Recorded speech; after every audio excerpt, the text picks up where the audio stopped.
this team, we're going to stand together and fight this disease. I come this way before, travel through the open door.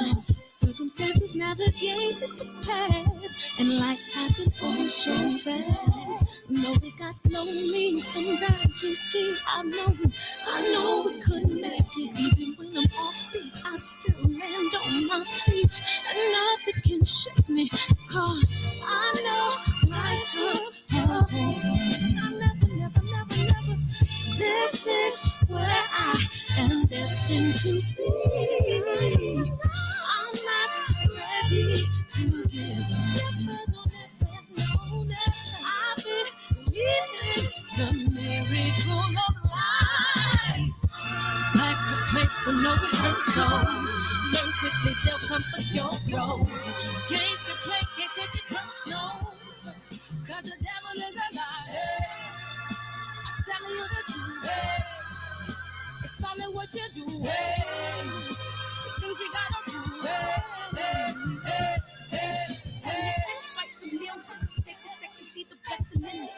From much expected, much is given. One to make the living, now I'm giving back to children. Never let the power come first before your happiness, yes. You can be the best if you go the distance. Mix a little sweat with your persistence. You know that the best things are never instant. Just shine up, let them see your brilliance. Get up, open up your eyes now. It's the moment of truth. No backing down. We're bringing it tonight. Oh, for the children, it's a given. You gotta give it, be a blessing.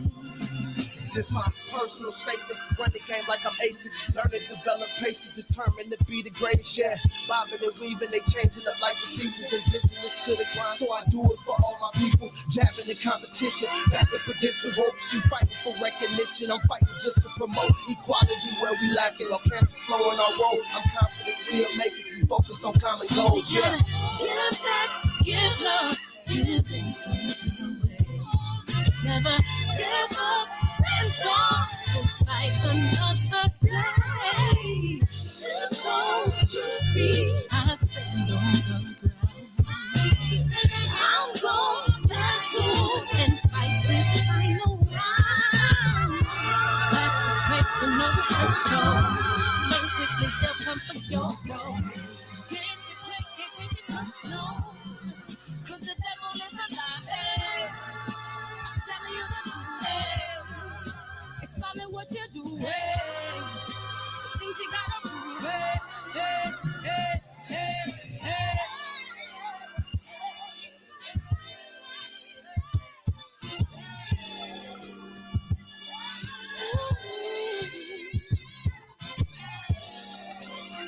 I'm gonna share all that I have and give to those in need. So we're gonna win this battle, fight that disease.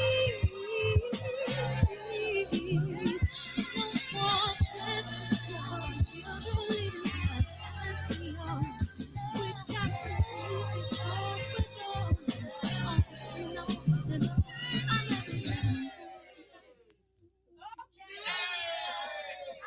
Are you waiting? Great job. Yay. Oh my God.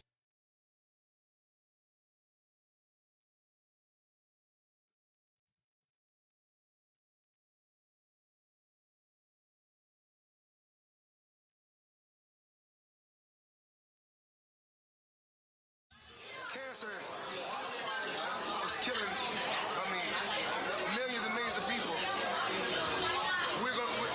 Me and my team, along with Sam Watson and his team, we're going to stand together and fight this disease.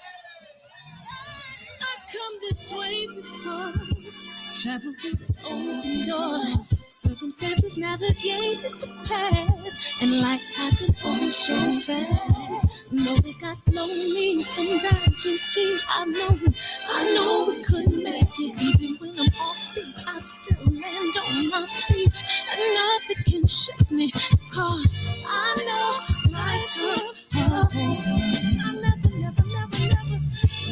This is where I am destined to be. I'm not ready to give up. I believe in the miracle of life. Life's a break with no rehearsal. Learn quickly, they'll come for your role.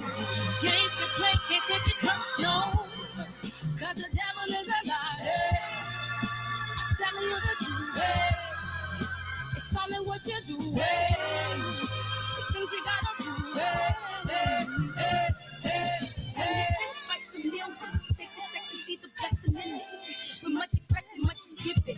When I made the living, now I'm giving back to children. Never let the power come first before your happiness. Yes, you can be the best if you go the distance. Mix a little sweat with your persistence. You know that the best things are never instant. Just shine up, let them see your brilliance. Get up, open up your eyes now. It's the moment of truth. No backing down. We're bringing it tonight. For the children, it's a given. You gotta give it, be a blessing. This my personal statement. Run the game like I'm A6. Learn and develop patience, determined to be the greatest. Yeah, bobbing and weaving, they changing up like the seasons. Indigenous to the grind, so I do it for all my people. Jabbing the competition, back up against the ropes. You fighting for recognition, I'm fighting just to promote equality where we lacking. Or cancer slowing our road. I'm confident we'll make it. We focus on common goals. Yeah. Give back, give love, giving something away. Never give up, stand tall to fight another day.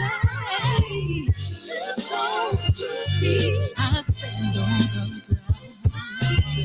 I'm going wrestle and fight this final round. Life's a break with no rehearsal. Learn quickly, they'll come for your role. Games get played, can't take it personal. Cause the devil is a liar. Telling you the truth, it's all in what you do. Some things you gotta do.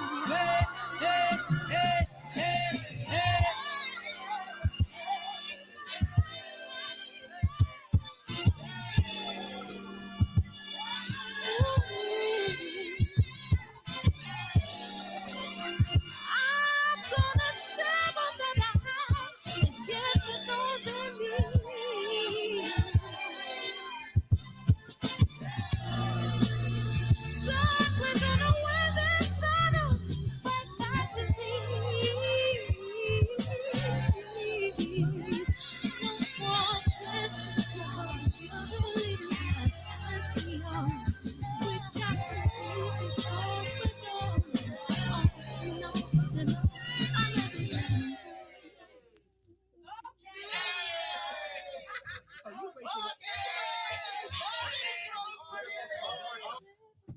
Great job. Yay. Oh my God.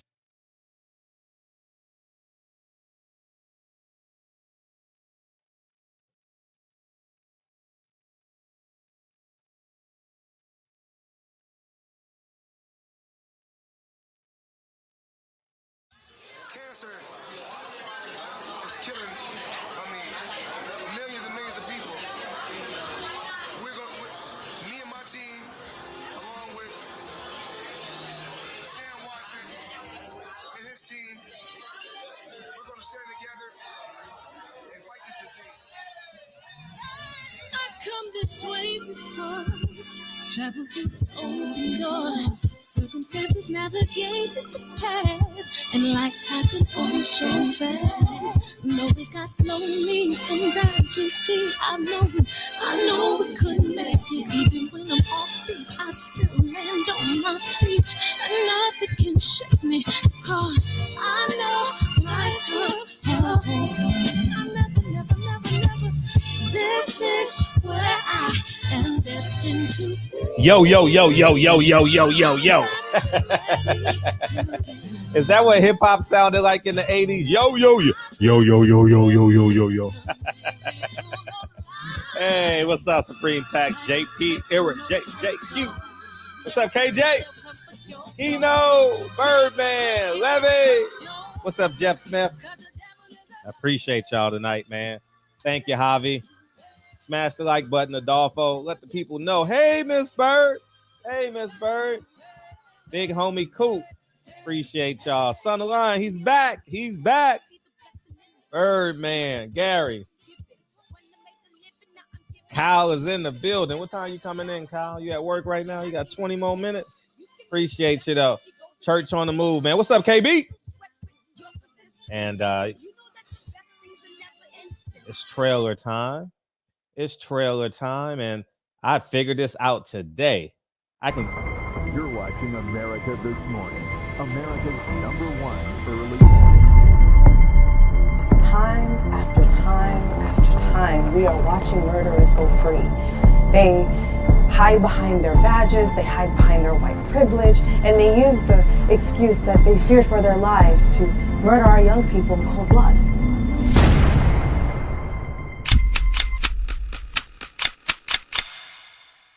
It's done.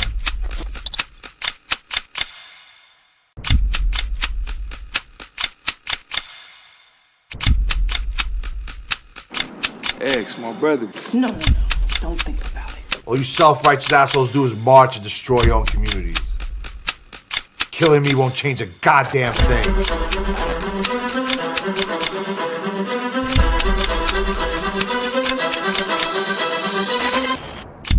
It's a lot different when it's a grown black man standing his ground.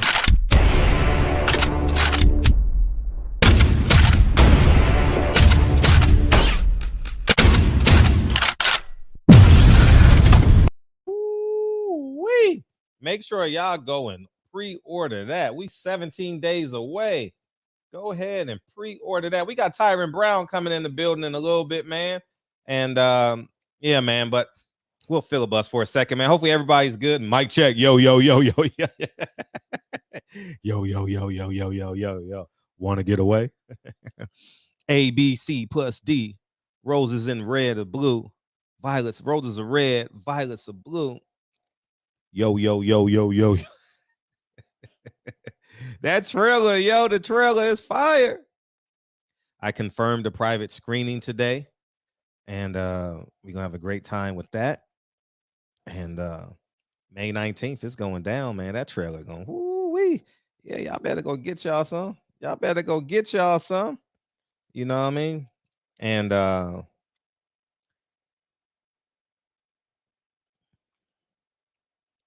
yeah, we going, man. Let's go. Let's go. Let's go. So racism in boxing, man. I don't know what's going on in boxing today. Y'all feel free to let me catch up any new news. I ain't heard it. I haven't heard no news today. It's just a reflection of obviously my years in boxing and the Shakur Valdez fight, what happened with the melee, and fighters don't get to fight because they black. Mexican fans are racist, and Mexican fans were booing Shakur. What else? A whole bunch of stuff. You know what I mean? A whole bunch of stuff. And I'm gonna just work backwards. From my perspective, I see nothing wrong with Mexican fans booing Shakur Stevenson. You know what I mean? I see that Terrence Crawford lawsuit is a piece of hot garbage, man. You know what I mean? He tried to play. Yeah, that Roe versus Wade is overturned today. Overfunded? Yeah, it's overturned. Yeah.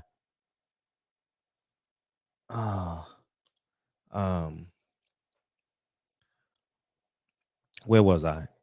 Oh, yeah. I think Mexican fans have the right to boo. I would boo Tyson Fury. Oh, Flip Herkovich eliminated. I mean, he withdraws. He was the co-main event too. Oh, he knew he was gonna get popped. That's what it was. He knew he was about to get popped. That's exactly why he pulled away, man, because he was about to get popped for them steroids. All right, what's up? Love is the word is back. How you doing? What's up, Mr. Brown? How you feeling, dog? What up? What up? What up? Man, I'm feeling great, man. How was your weekend? Oh man, I can't complain, man. We was just chilling. You know, wifey B-days on Thursday, so she's getting prepared for that. Oh, what y'all doing? Where y'all going? You know where I'm going. You know where we're going. Oh, it's your birthday. Basically. Nah, that's dope. Enjoy Vegas, man. And yeah, man. Boxing, Shakur Stevenson. How'd you like that fight? Man, you know, I haven't caught it all. You know, I wanted to see it, but that was one of those things. Like I wanted to see the fight, but I wasn't gonna like drop everything I was doing to see it, because I really thought the only way Valdez had a chance of winning is if Shakur got overzealous, Right. and thought like, if Shakur played to the crowd and then Valdez was a little stronger and caught him slipping, I thought that's the only possible way he could win. And from what I saw and then seeing what the result was, I was absolutely right. Like it was a whitewash. You know, I really think it's time that we stop. I don't know, maybe it's because he's a smaller weight class and he got the young little boy face, I think it's time we, really, consider him pound for pound in the conversation. And, we really put him up there. Like, he's not up and coming no more. He's not like next generation or nothing like that. He's now. You know what I mean? He's beat two veterans in a row very soundly. And once again, I didn't expect Jamel Herring to win. And I'm not surprised that it wasn't very competitive. And I didn't expect Oscar Valdez to win, but I didn't expect it to be a whitewash like it was. And Valdez has been through a lot in the sport, and he is a top tier fighter in his own right. So it's time to really start talking about Shakur like a grown ass man. Where is he in your top 10? Just that I don't know if he's let me revisit that while we talking here. I'm gonna think about who I got in my top 10. Okay.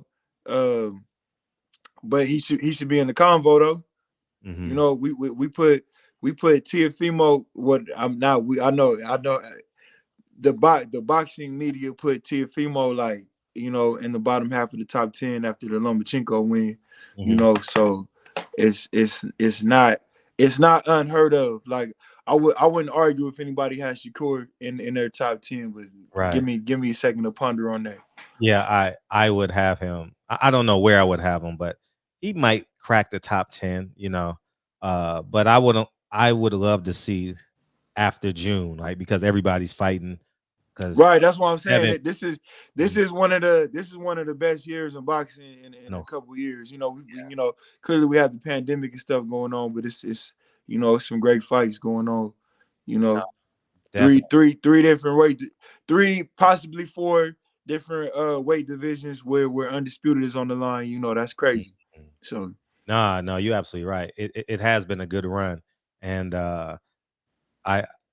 to your shock, or maybe not, I've been praising like these guys just keep on giving the fights, and Fred will be happy. Yeah, you know what I mean, because I think that's the most important thing, is that the fans get what they actually deserve. Based off of, because this was kind of the conversation yesterday. We ended on this conversation. Yesterday.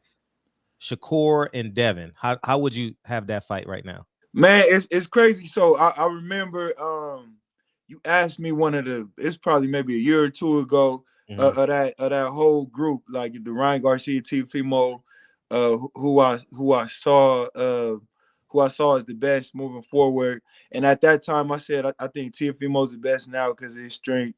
I said I think Shakur is a second. But I just didn't, I didn't know what he would do in the higher weight classes. And I said Bud-Haney had the brightest future because of his height. I think he's gonna grow, and he's skillful, and I think he'll grow. But man, that's tough. Shakur definitely got the edge when they sparred a couple years ago, but he that was a different time, and he was going through Olympic training at that time. And I'll say this: I've seen Shakur make less mistakes than Bud-Haney.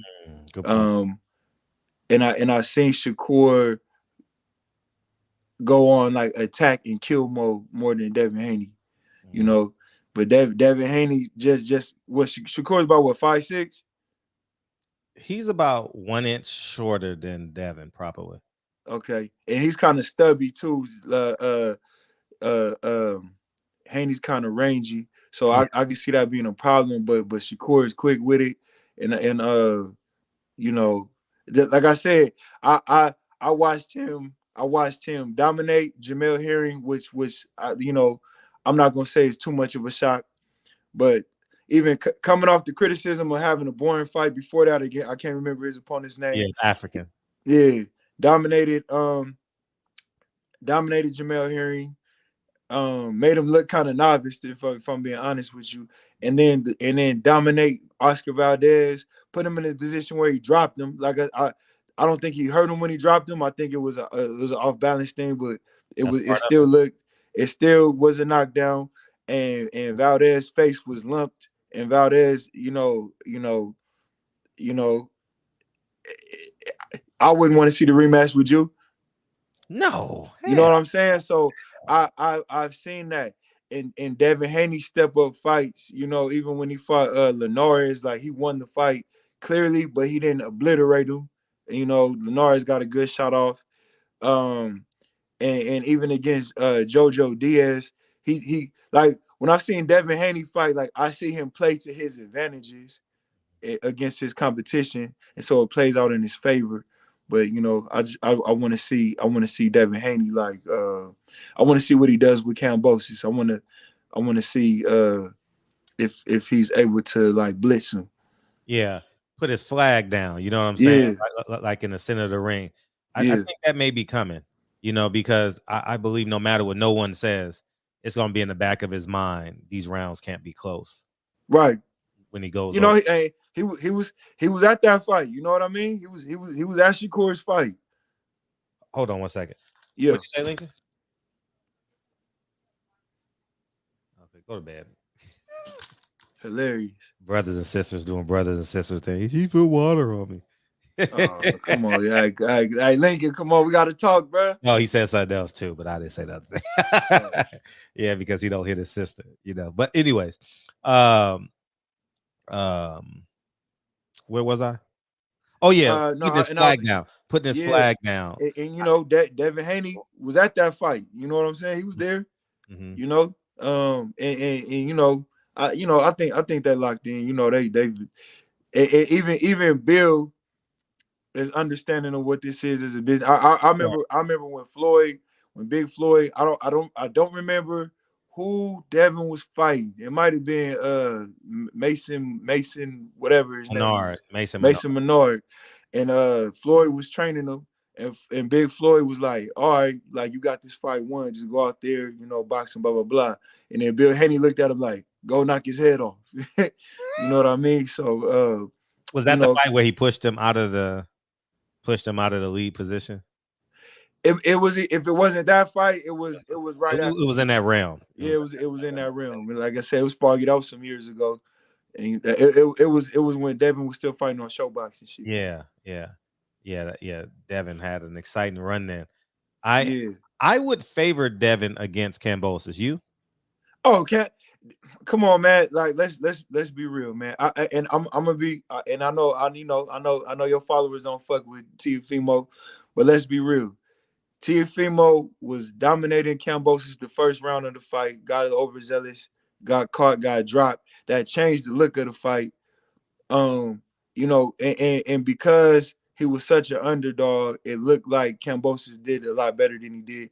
I still would give Kambosos the fight, but he got dropped too, and there was, you know, whatever was going. I'm not gonna give Tiafimo excuses what was going on in his life, but it in my opinion, it was definitely looking like, you know, when you play against that white boy prep school, you think you're gonna run them, and they end up whipping your ass by 20, and you like, what the fuck happened? Right, So you right. know, I don't really, you know, Kambosos is tough. I think he'll, you know, because even like Linares caught Devin Haney, but Linares is he's kind of got his career beaten out of him his whole career. You know what I mean? Kambosos, so I think he'll present Devin Haney with a new challenge. he'll still have that underdog mindset, and he gonna go try to get it from Haney, but you know he's not gonna be able to keep up. He not gonna be able to keep up. Devin Haney gonna use that range. It should be an easy fight for Haney, but I That's what want it, like you said, I want to see Haney plant that flag. I think it can be an easy fight for Devin. Yeah. Have you noticed? I'm just thinking right now, Devin, the first 6 rounds versus the second 6 rounds. Have you seen a different Devin Haney in terms of like I don't know, would it be conditioning or would it be seem like he gets hit more in the second half of the fight than he does in the first half of the fight? Yeah, What would you attribute that to? you know, first I think first half of the fight, that's kind of what I'm alluding to a little bit, because first half of the fight, you know, both fighters are fresh, so he's at his peak condition. He dancing around, he moving around, you can't be hit. And he's usually up 6-0, maybe 5-1. And then by that back half, you know, his opponents are realizing I gotta win by knockout. So they I won't say they go up another level, but that heightened sense of desperation comes, and it's like they trying to knock him out. And it's like I want to see him now, like, oh, y'all trying to knock me out? Well, I already whipped your ass. Now I'm about to close the show. Right. You know? And yeah, I've noticed that, like, even, you know, of course Gamboa, you know, he wasn't really trying to win, but you know, Gamboa did get some shots off on him in the second half of the fight. Right. You know what I mean? Like I've never, even like Jojo Diaz knew he was losing a fight, but he never looked demoralized. Mm-hmm. He felt he had a chance, right? Yeah, Oscar Valdez was borderline. Like, I get that. I totally get that. Do you think it's in Devin Haney to plant his flag? I don't see why not. I don't see why not, man. I don't see why not. You know, I just, you know, because I had the conversation earlier. That's the difference between a young phenom like a Shakur and a Devin and an Errol Spence. Errol Spence says, "Nah, I'm great. I'm about to seek and destroy."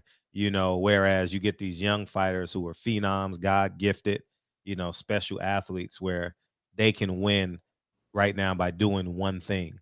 And you know, in Devin Haney's case, you know, I know he's originally from the Bay, but he lived a lot of his life in Vegas growing up, being under the Floyd Senior tutelage, and then when like Devin grew up with Money Mayweather, you know, he might have watched Pretty Boy Floyd fights as he's a student of the game, but he grew up under the Money Mayweather tutelage. That's a good point. You feel me? That's a great point. You know, don't get hit, stay clean. You know what I mean? You know, Bill Haney did a good job, you know, with his amateur career, but you know, he didn't really even go through like that Olympic system. You know what I mean? So I just think even when he was an amateur, I just think, and I'm not knocking him for this, you know, I know they watch your show. Don't get it twisted. I'm not knocking y'all. This is just a hypothesis or a theory. Experience. Yeah, you know, I feel like they've been strategically thinking business minded since he was a kid. Mm-hmm. You know, and so that's the approach.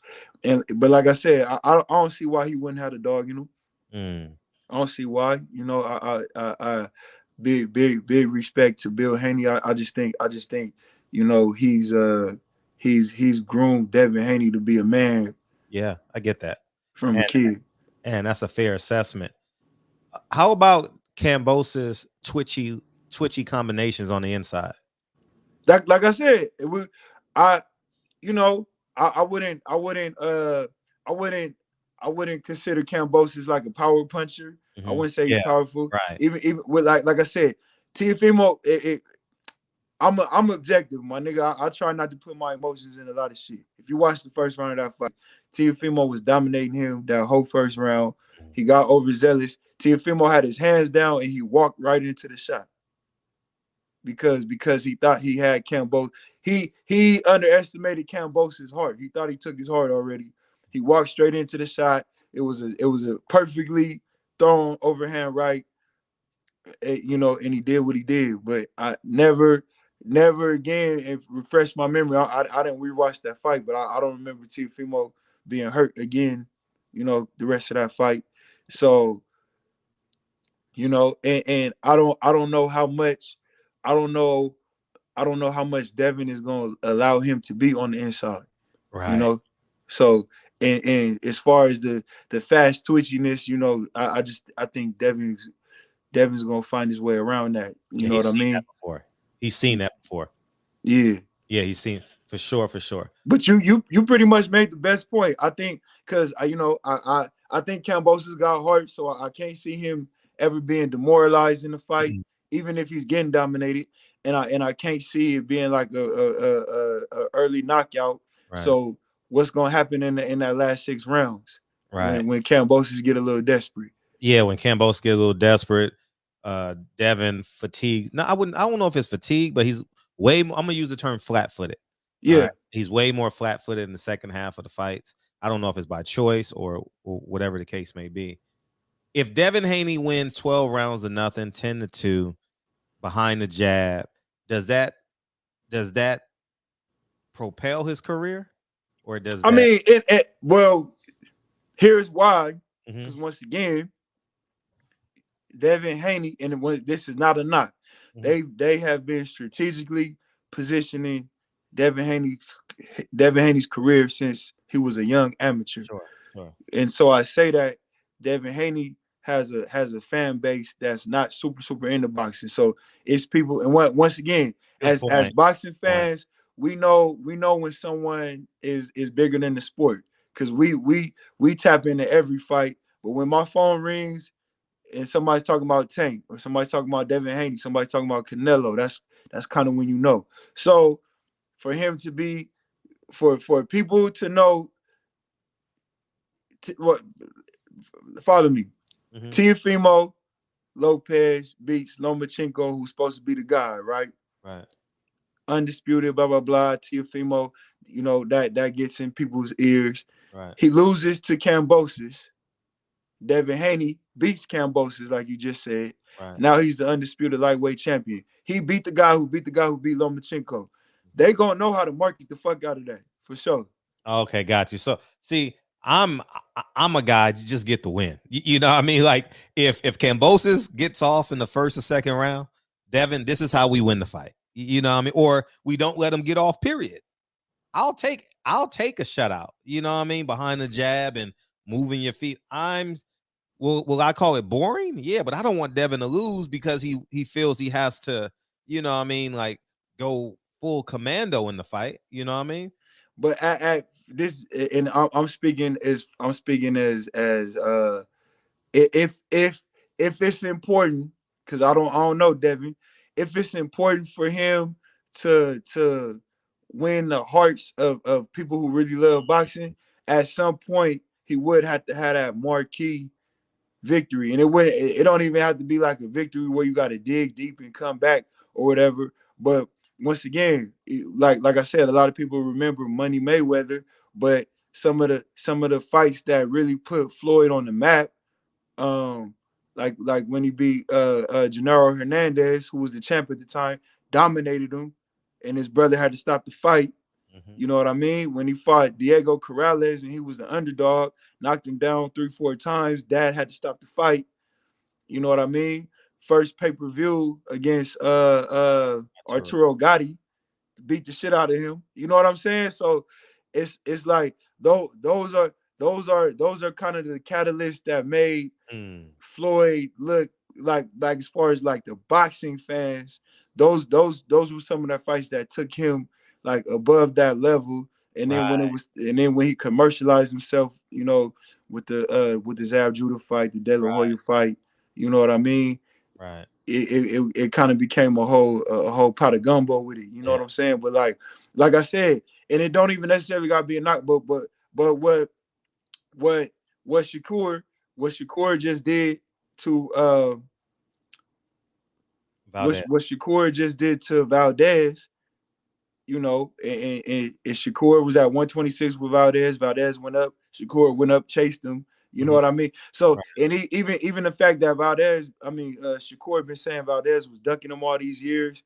Well, the way that he fought and dominated Valdez, it adds validity to the story, whether it's true or not. It Right. adds validity. Definitely. Well, the You know what I'm matchmakers knew. Well, not the matchmakers knew. Yeah. You know, there's no way Valdez can do anything with Shakur. Yeah. Hey, what did you call me for Friday? It was a topic. What was it? Oh, okay. Yeah. So I said because you know there's some people that really be telling me they hit me up and they like, man, I don't think Errol can fuck with Crawford, but a lot of those people that I tend to talk to, they're not super boxing heads. They're like fans of the big fights, you know, shit like that. So I said I don't remember exactly what I said to you, but I was like, you know what? Look from the outside looking in, it's like Terrence Crawford, his stoppages and he has like more flashy moments that'll catch the eye than Errol Spence.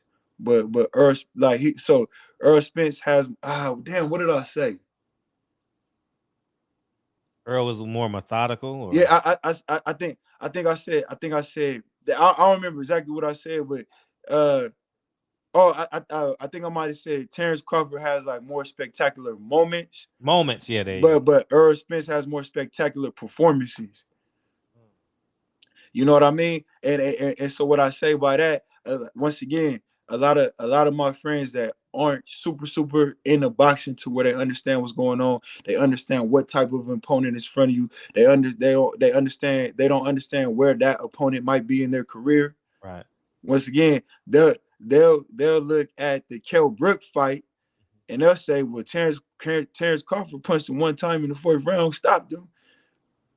You feel me? Errol Spencer took 11 rounds because they don't understand. But and so Errol Spencer's knockout of Kell Brook isn't as eye catching to someone who just watches Sports Center highlights. You know what I mean?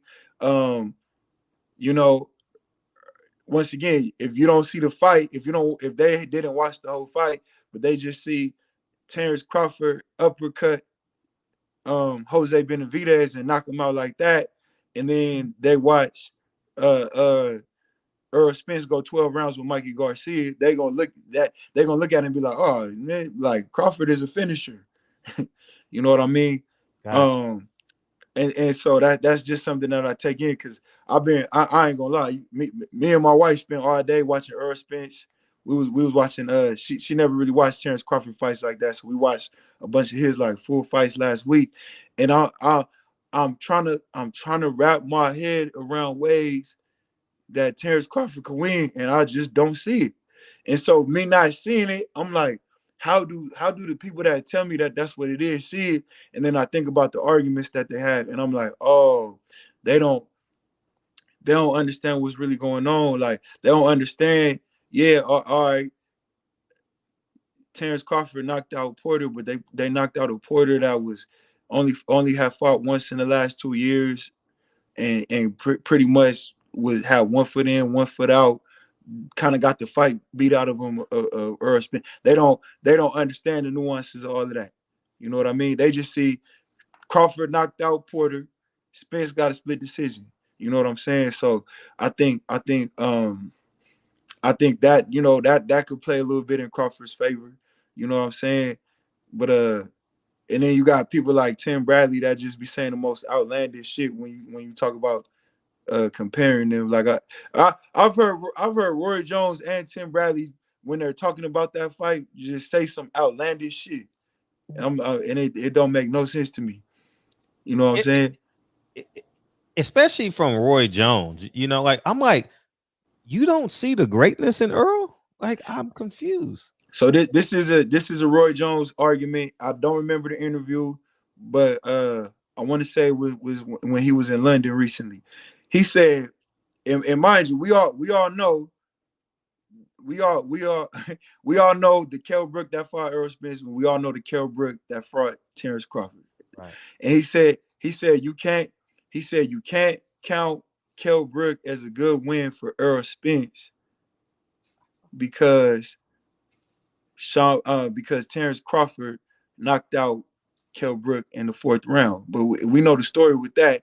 But then he said you got to credit Terrence Crawford's win against Shawn Porter over Errol Spence. And we know the difference between Shawn Porter that fought Terrence Crawford and Shawn Porter that fought Errol Spence. And then on top of that, you just took away the Kell Brook victory from Errol Spence. But didn't Kell Brook fight an undefeated Shawn Porter? He sure did. Didn't he take Shawn Porter's IBF belt and his O?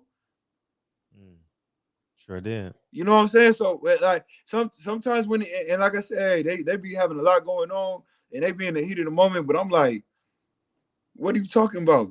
And then I heard Tim Bradley, and like I said, but these are Roy Jones got a lot of clout, one of the greatest fighters of all time. Yeah, it's people listen to Roy Jones and they'll take that. Tim Bradley is one of the most well-known commentators now, you know, especially, you know, tied into the Manny Pacquiao fights when he was a fighter, and he's on ESPN. So people would just kind of take, because he said Errol Spence, yeah, he beat niggas up, but he don't knock him out. Well, he didn't say niggas. He said he beat niggas up, but he don't knock him out. That was stupid. Terrence Crawford be having them laid flat, and I'm like, who's the last person Terrence Crawford laid flat?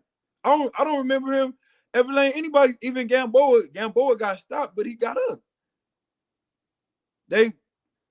Who did he lay flat? Kell Brook didn't touch the ground. Amir Khan, when he got Virgil Hunter stopped the fight, or however that low blow shit happened.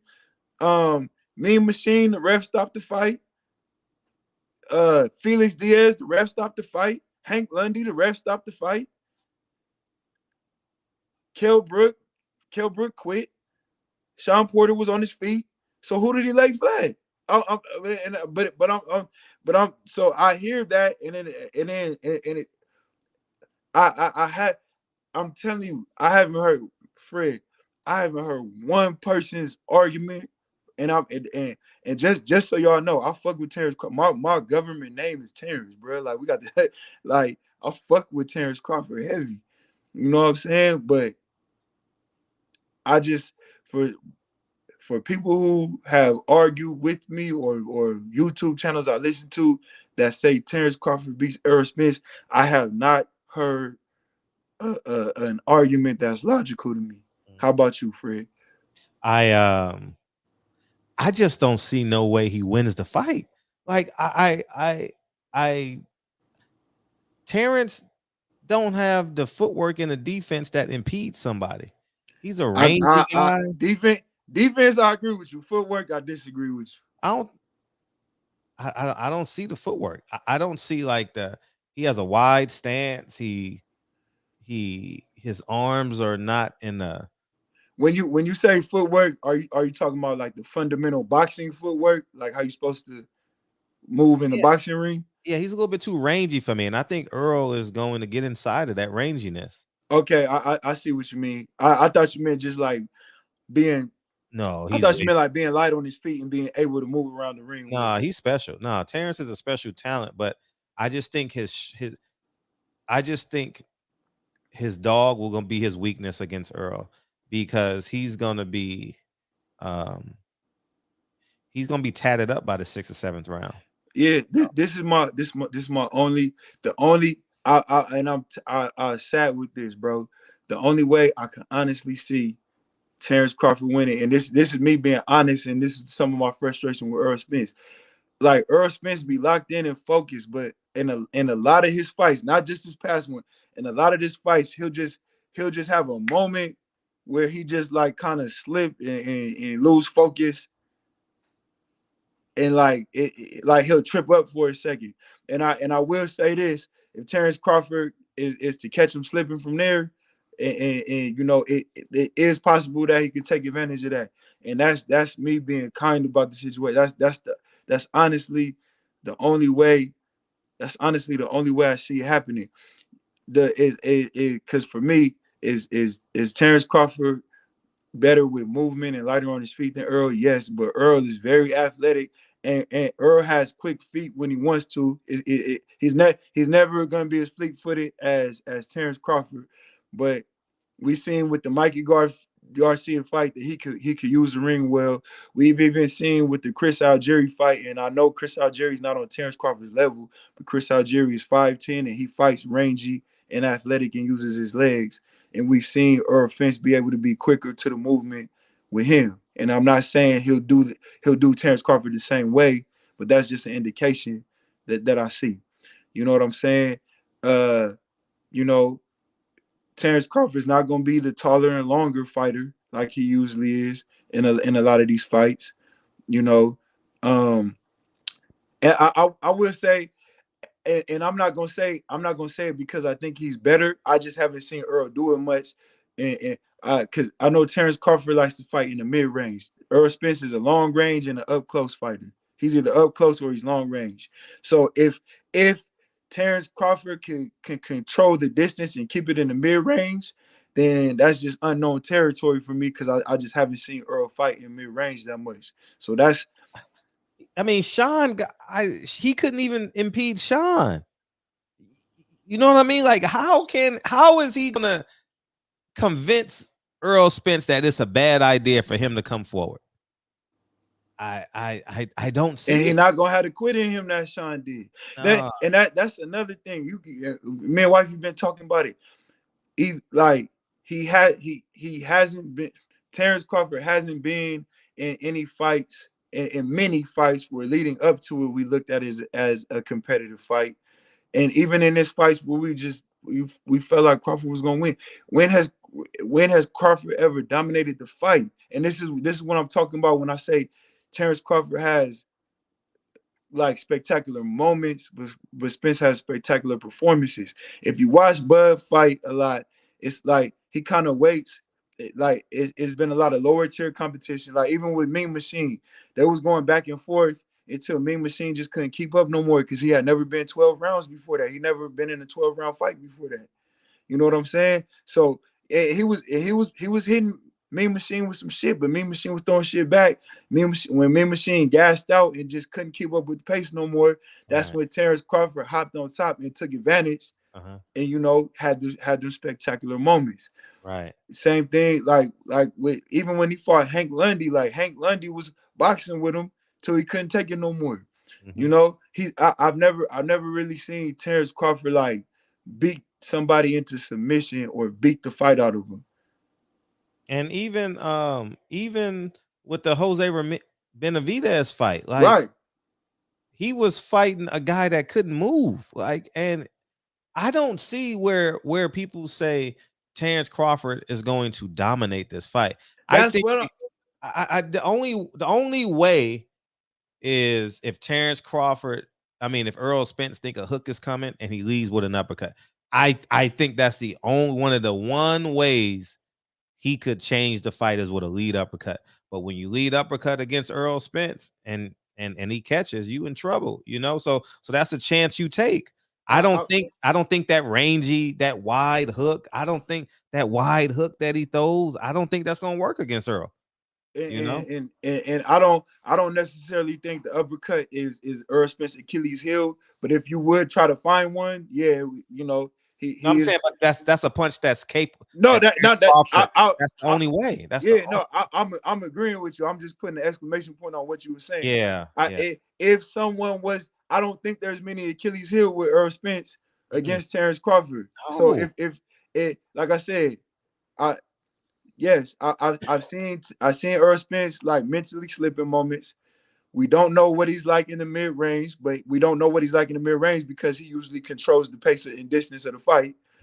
And then 3, I've seen him slightly susceptible to the uppercut. You know what I mean? Yeah. That's all I could give you. And I'm gonna be real, bro. And I don't like to live in fantasy land, but I'm gonna just go here. If the accident and all that don't happen, I really don't see a way. But Earl is back. What I saw Saturday, I think is good enough to beat Terrence because Terrence is not going to be able to dictate pace. Earl is dictating pace. Right. and Terrence is going to go into the mental counter. Okay, he's going to be as they say, computing, downloading data, whatever you want to call it. You're losing rounds, god damn it, and you're losing rounds against somebody that's not pity pat jabbing you. Yeah, exactly. I mean, this the thing. This where I feel a little bad about Kell Brook, because he kind of got his career beat out of him. But Kell Brook is actually a very, very talented fighter. Very. And with the little success that Kell Brook had with Crawford, he swelled his eye, and he swelled his right eye. Where is Errol Spence, the southpaw that throws strong with that left hand that goes to your right eye? Yeah, he gonna. Yeah, man, he gonna. That's I just, and like I said, if I'm wrong, my nigga. But like, I just, and we, like I said, because I remember I was at the airport. I watched the Benavidez fight on the plane. I went on your show. It's probably documented on here. And I called you right after the Benavidez fight. And once again, this we talking, he fought Benavidez. We talking about Lamont Peterson, Errol Spence. You know what I'm saying? We talking about that was that time. You know what I'm saying? So we gonna break him. He gonna break Crawford, and I'm gonna enjoy every bit of that. He gonna break him. Yeah, so you got personal shit with Crawford. No, it's not. No, you call it person, whatever you want. I just don't think he's that. I think he's good. Yeah, you said he was Harold Miner. Yeah, he's better than Harold Miner now. He's better than Harold Miner now. He's like a Fat Lever or somebody like that. Nah, not like that. But he's hey, if anybody on Bud team watching that, I don't agree with that. No, he's great, but it's not Errol Spence great. It's not. I agree. Errol Spence is different, man. Like Terrence Crawford is gonna give up the ring against Errol. He ain't gonna come forward. He can't come forward against Errol. He can't. I think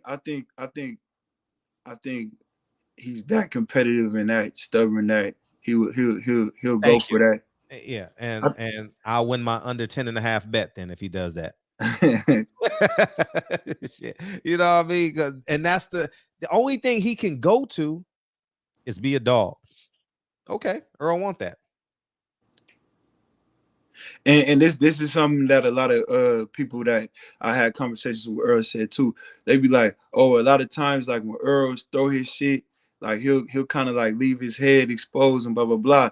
But I'm like, dog, if you really pay attention, he'll go for them home run shots and shit like that. But he only does it once he already know you ain't got nothing for him. Yeah, he thought he hits for doubles. He's like Wade Boggs in the first third of the fight.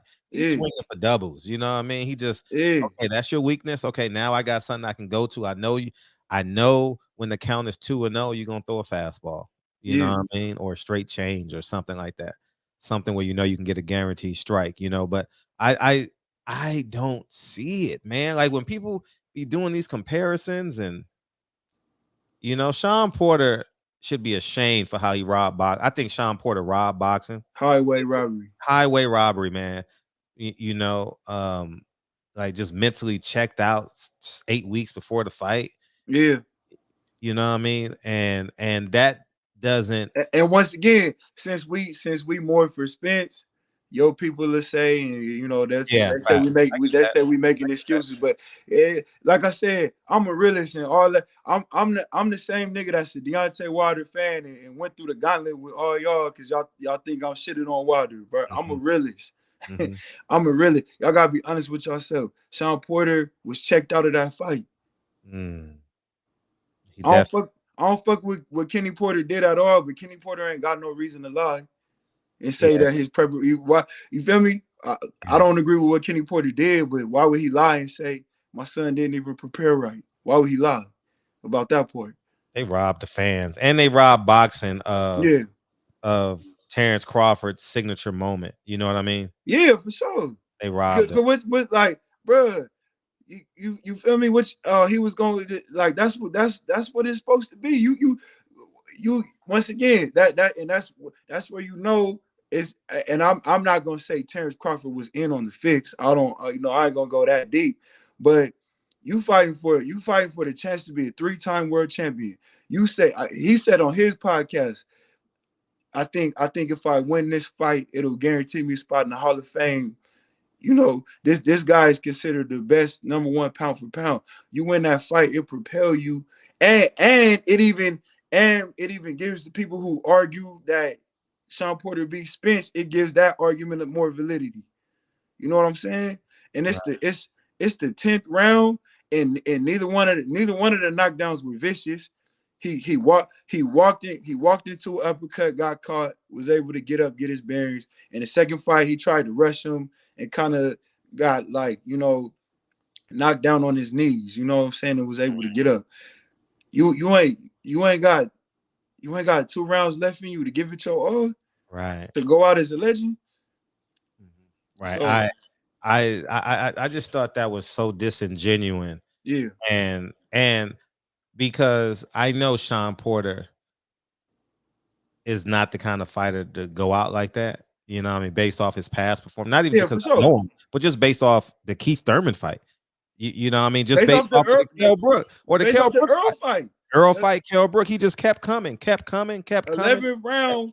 And the way he got knocked down in that Errol fight, a lot of people wouldn't agree with me, but it's almost worse than getting knocked on your back, because that he got hit so hard, but he was in such good shape that he was trying his hardest to stay up. But he got his wits. If you look at how that punch landed, he got his wits punched out of him. You know what I'm saying? But even to get back up and to be like, let's go, that show you where his heart was at one time. Nah, you're right. Bud dropped Porter on the back foot. Fight well backwards. He fights well backwards. Yeah, he's gonna look good against a guy who wants to quit. And I'm not doing this to not give him credit, but that was all a show. That Marvin Hagler war stuff. That was all. That was his swan song. He was paying homage to his favorite fighter because he knew he was done. You know, and how you gonna say you knew you was gonna retire? Like I wouldn't even. Once again, it's not like you just fighting another fight to get another check, and you fighting quote unquote #1 pound for pound, the only other welterweight champion, undefeated, 38, 37 at the time, and no Terrence Crawford. You can't go in there with the mindset, yeah, I'm gonna retire. Right. Yeah, he went into you can't go in it. You got to think I'm gonna win this fight, and I'm gonna. You're right. Yeah, you're absolutely right, man. And so once again, I can't knock Terrence Crawford for that. You know, that ain't his fault. But like, we haven't even seen Terrence Crawford really have to bite down, really. And he's chinny. Like Terrence Crawford is chinny. Like he responds to punches. Like go back to that David Benavidez. It was the end of a round somewhere. It was like the middle rounds. It was a body shot, I think. Yeah, but he also got hit with an uppercut or something that froze him at the end of a round. I gotta look at that. At the end of the round, I mean, he doesn't respond well to getting hit. People call it dog.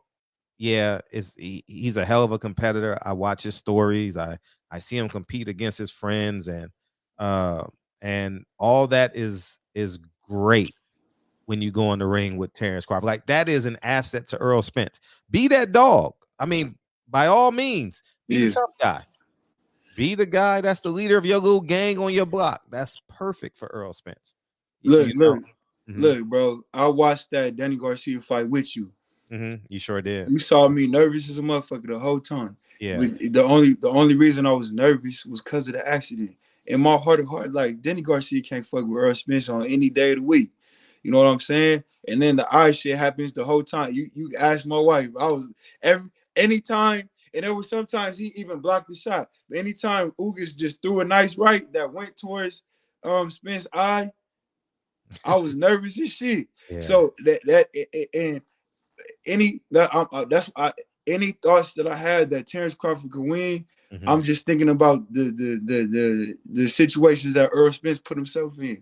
But when I just think fighter for fighter and I cloud that out of my mind, I can't see it on any level. I don't see it, man. And I could be wrong, and that's why this fight will be a big fight. Where you think they are in terms of pay-per-view buys right now? You think that 500,000, 550? I think if you gave a number right now, where are they? I think it could possibly crack a mil. I'm gonna be honest with you, and the reason why No, where are they today in terms of buys? You think they're at 1 million right now? So, Wait, I'm confused by your question, bro. like, because the fight isn't signed yet. So if the fight happened this Saturday, how many pay-per-views do you think it could sell? That's what I'm saying. I think this fight could honestly crack $1 million. Wow. This is why I say that. I'm listening. This for one, just talk about some black shit. Mm-hmm. This is the biggest urban fight, definitely of our generation. You know what I'm saying? Like, you know, salute to Sugar Ray Leonard. Like this fight, and mind you, the fight I'm about to talk about was on my campus my freshman year of college. This fight could be everything that Floyd and Zab was supposed to be. Mm-hmm. This fight could be everything that Floyd and Shane could have been if Shane wasn't a little washed. You know what I'm saying? Mm-hmm. Like we talking about two black fighters that's really tapped in with their culture, tapped in with their generation and the next. You got Dallas really behind. You got Dallas really behind Earl Spence. You got Omaha really behind Crawford. And so that's already, and you got the Cowboys, not just Dallas. And then you got urban popular culture behind both of these dudes. You got a dude like Stephen A. Smith that is on the biggest platform as far as sports that's really excited about this fight. He wouldn't be talking about this fight because somebody paid their little advertisement cost and we got to talk about this fight. He would be genuinely excited about this fight. And so I think, and you know, both, I would say both Errol Spence and Terrence Crawford transcend boxing into the sports world. They're definitely, Terrence Crawford and Errol Spence are household name for sports fans. I think Errol has somewhat of a name outside of sports, not majorly, but they're both household names in sports. But I think there's enough people that really love this, that'll push this, and this fight will be a popular urban fight. You know? I don't know where they're at. I was guessing 550, 600,000 right now in terms of buys. I think they still got a lot of room for growth. But I'm gonna keep it real with you, bro. I'm gonna keep it real with you. I don't even want pay-per-view buys to be a subject to this. You know what I'm saying? Like, and I know we in that era, and you know everybody's trying to live up to Floyd and all of that. But like, I don't even want a nigga like Floyd to be able to be like, yeah, but they didn't sell what I sold. Cause let's keep it real. Floyd has never been in a fight where at the time it happened, it was gonna be this as impactful as this fight would be to the people who love boxing. So outside of Cotto, yeah. Right? You know, like even Canelo, like you could say the Canelo Floyd fight, yeah, or even not Canelo and Triple G. I'm not gonna disrespect that fight. You know what I'm saying? But this is a Canelo and Triple G to our culture type of fight. You know what I mean? We ain't had that. You know what I'm saying? So let's say this fight was to sell around the same numbers as a Tank Davis fight, right? I don't even want it to be like, oh, they did what Tank did, because, and I'm not knocking Tank, I fuck with Tank. This fight just means so much more than pay-per-view buys. You know what I'm saying? This fight is like, you know, it's certain movies that we love as a culture, and we don't give a fuck what it did at the box office. So we love that shit. Right. I'm like it. I'm fucking with that. Let the fight be about what it means in this thing. But this fight, you feel me? Yeah. You gotta get out of here. So checks and balances. You got 10 minutes, man. Yes, sir, man. Hey, everybody, I need y'all to tap in. May 19th, checks and balances. Man, this film, and I haven't even seen the finished product. You know, and I just play a small part. I'm not a major factor in the movie, but you are important. You know, pop culture. And I think, you know, I think you know, let me talk my shit. You're right. Look, I got one of the, look, I I throw the live for something that's gonna make a lot of people happy. Let's just say that. Yeah, For you throw a sure, for major sure. lob. I You throw a throw, hell of a lob. yeah, Hell of a you, lob. And you it's know, I even had to do a little improv that I hope made it to the final cut. You know, but um, but yeah, man, no, it's a dope film, man. You know, this film it sends so many messages. So I'm gonna talk about the internal being a strong person message that it sent first. So shout out my boy Fred, man. No matter how some of y'all feel about him, some of y'all I know he gets criticized for being in an interracial relationship. Some people say this, say that about the man, whatever. This man right here is taking a chance and putting his heart on the line, his putting everything on the line to punch a lot of people in the mouth with some reality. You know what I mean? So just as a man, y'all gotta salute that. And then uh, just I'm gonna even talk about this, man. And I know this ain't even what you want to talk about, but I'm talking what I talk. Yeah. The man put himself in the position to not even have to ask a lot of permission because at least the part where I filmed that was on his property. So he didn't have to go rogue and get some guerrilla footage, or he didn't have to ask permission for licensing fees for that day because he owned the property that he filmed on. Fred, that hit my heart when I was there. You know what I'm saying? Um, and then the man is in a position where he was able to, hire all the production that he wanted, and put this project together. So that's a big salute for that. And then on to the message of the movie. Like when y'all, I know y'all see y'all some of y'all has tapped into the preview and have an idea what it's about. But when y'all really see what's going on, and this is what we got to do with our creativity. This is why we have to work to be free and not worried about, stepping on toes and crossing lines.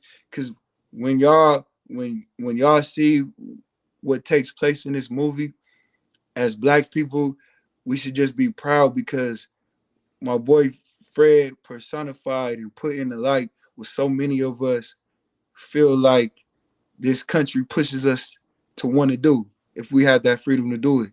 You know what I'm saying? And I'm gonna leave it at that. It was definitely an honor for me to be a part of it.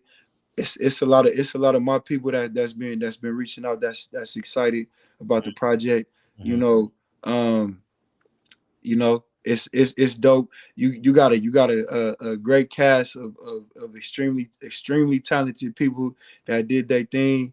Y'all gotta tune in. I promise. I look. I've been, as I've been posting about it, because I'm like, oh, I play a landlord that set up my tenant. People be like, oh, who's the tenant? Like people been asking questions. I'm like, nah, y'all, I can't give y'all that. Yeah. I can't give y'all that. Checks and balances. May 19th, Malcolm X's birthday. As Black people, man, this movie, and for the people that's gonna be offended by it, that's what we trying to do. We trying to offend you because we drawing the line in the sand. Oh, big You feel time. me? Stay over there. And for the people that's inspired by that, don't just take it in the moment and clap it up and go about life. Take that in, process it all, and then use that as a metaphor for how you're gonna carry yourself moving forward. Because that's the reason that my boy Fred put his neck on the line for this, to inspire y'all.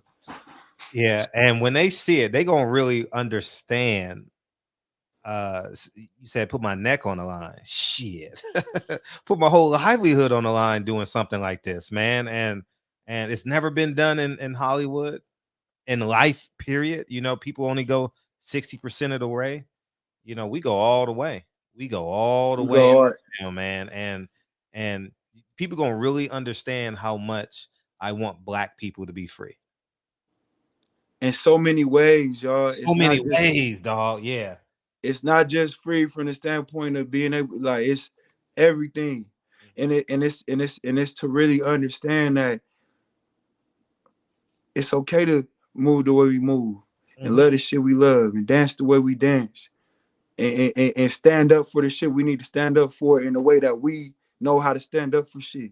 Right. You feel me? We don't gotta we've been it's like we've been behind closed doors, loving being who we are, but then all right, let's put the suit on and go outside and either complain about how the world is or conform. Fuck complaining and fuck conforming. You feel me? How would how would your grandmother respond to this film?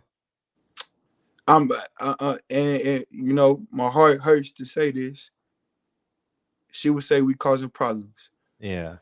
I love that lady to death. She raised me. You know what I'm saying? You know, if my dad, I could, my dad would rock with it. You know what I'm saying? You know, I don't really come from I don't really come from a family of pot stirrers like that. That's why I kind of always been outcasted in mine, bro. You know, I don't even think they would be able to see beyond the surface, man. I'm keeping real with you. It hurts my heart to admit that, but that's what it is. No, and a lot of my family members too as well, because they've been Tyler Perryized. You know what I mean? And no disrespect to Tyler, he has his own. They've been Obamaized. Obama, you know what I mean? And it's like but I was on the phone with the editor, who was fucking amazing. I've been on the phone with him earlier for about 90 minutes, and he's just going through his editing, where he's at with the edit, and you know, we talk maybe at length once a week. You know, it's gonna get a little bit more intense this week, you know what I mean, because we're coming down on the wire. But I'm getting goosebumps. I want to cry right now because because the intent, people don't understand. Like, you could just make a movie. I could have just made a movie, put 8 beautiful people in front of a movie and tap danced around it, and it would have did good. Check this out, Fred. I ain't gonna lie. You made me look in the mirror a little bit, because I got my first screenplay that I'm working on and a couple others, and I've been working on it for a minute, but you know, mine's are a little lighthearted, and I'm like, I'm kind of like, damn, T, like, you gotta step it up. Yeah, man. This shit is the most important film you can ever watch with your child. The one thing, and I'm not trying to compare and contrast and turn people against, but just the feeling that I have. So I remember this vividly, man. I remember being 13 years old. Kings of Comedy came out, right?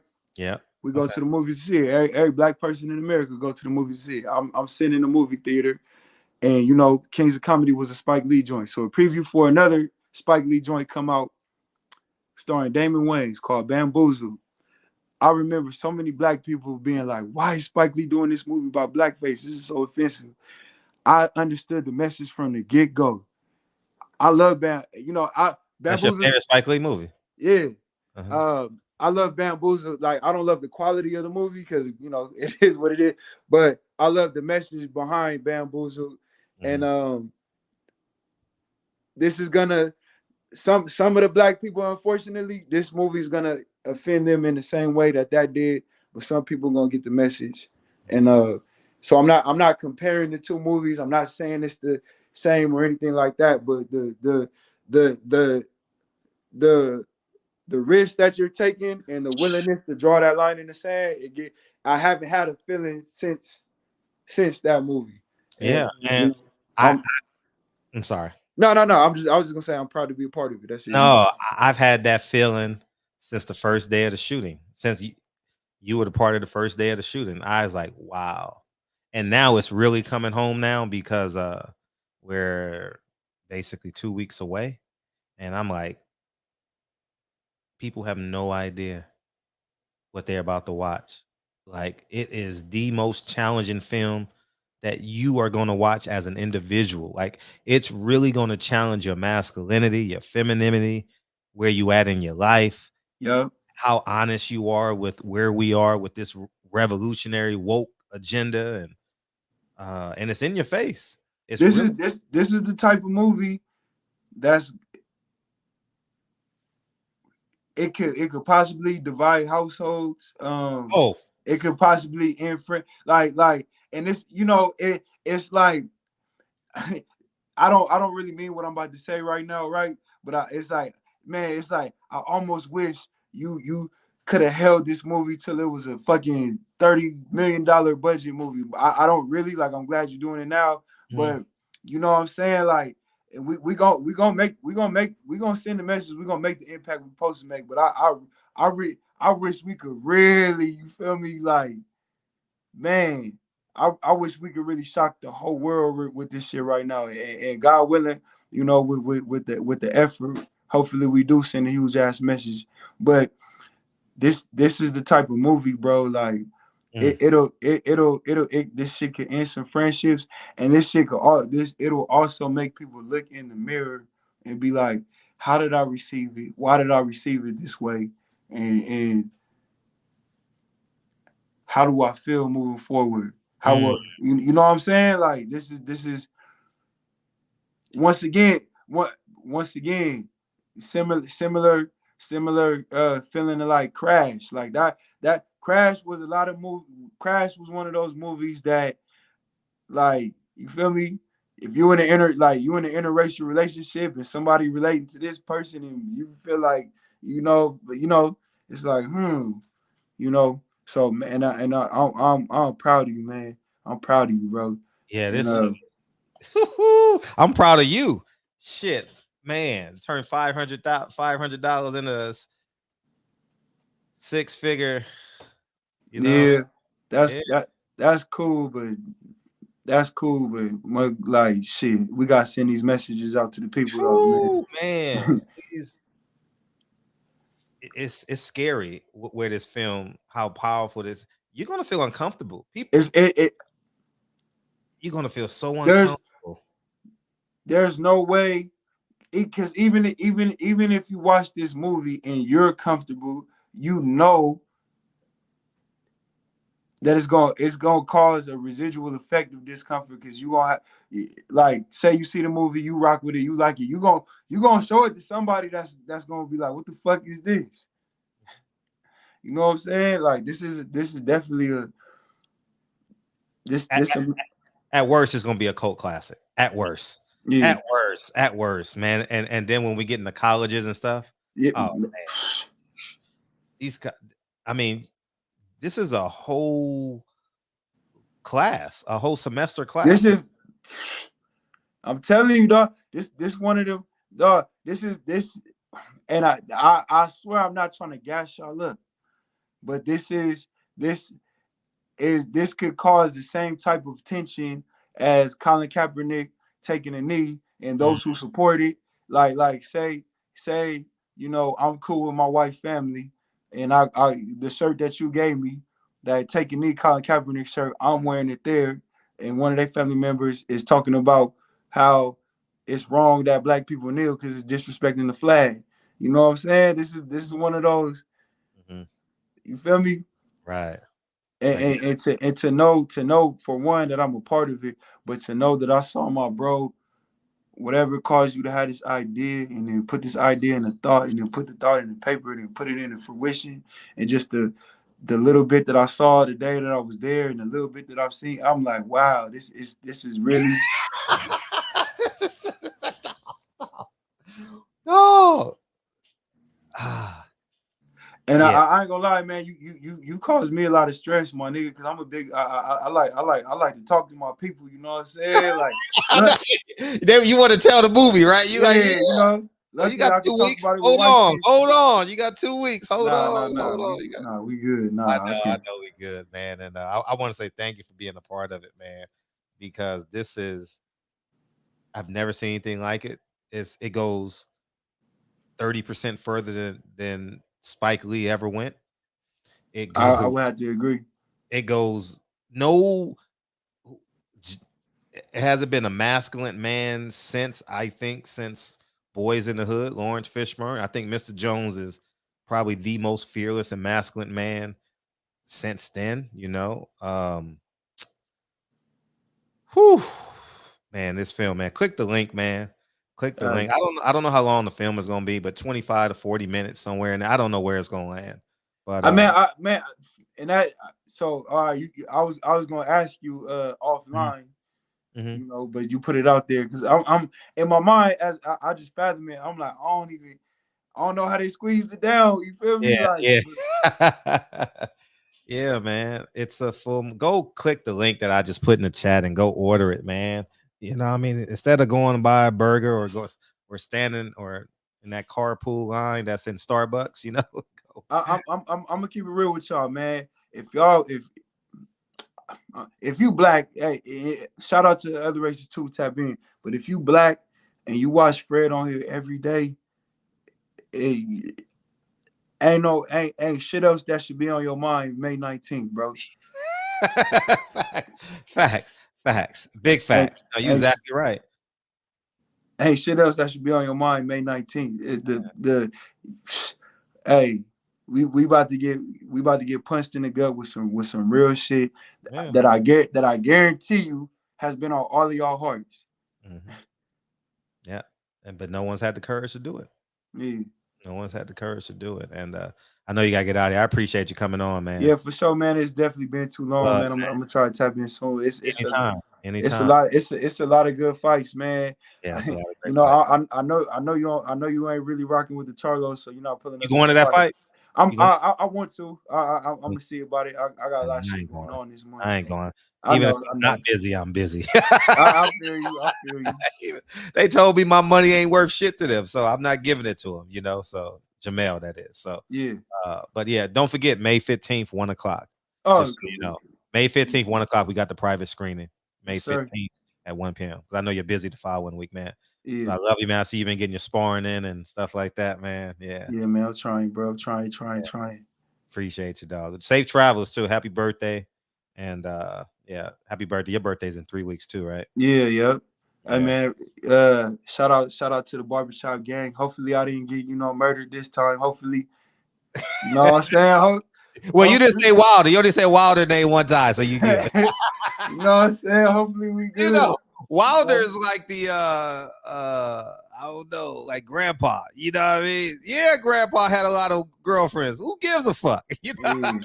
I feel grandpa that nigga. You know what I mean? So yeah. But man, shout out to the barbershop gang, man. I'll definitely tap in soon. All right, love you, man. All right, y'all. Love you, bro. All right, peace, King. Yeah, man. Y'all, I need 10 people to go click that link, man. I think we did it. Mr. Tyran Brown did a great job selling that film, man. And I'm telling y'all, I get emotional thinking about it because I'm not fearful at all. But I know what this film is going to do. That's why when y'all say, "Oh, Fred is this, Fred is that," you ain't never put it on the line, though.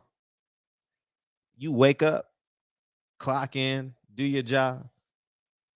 You comfortable. You talking shit in a comfortable seat. This film could literally change my life. Could literally change my life for the negative.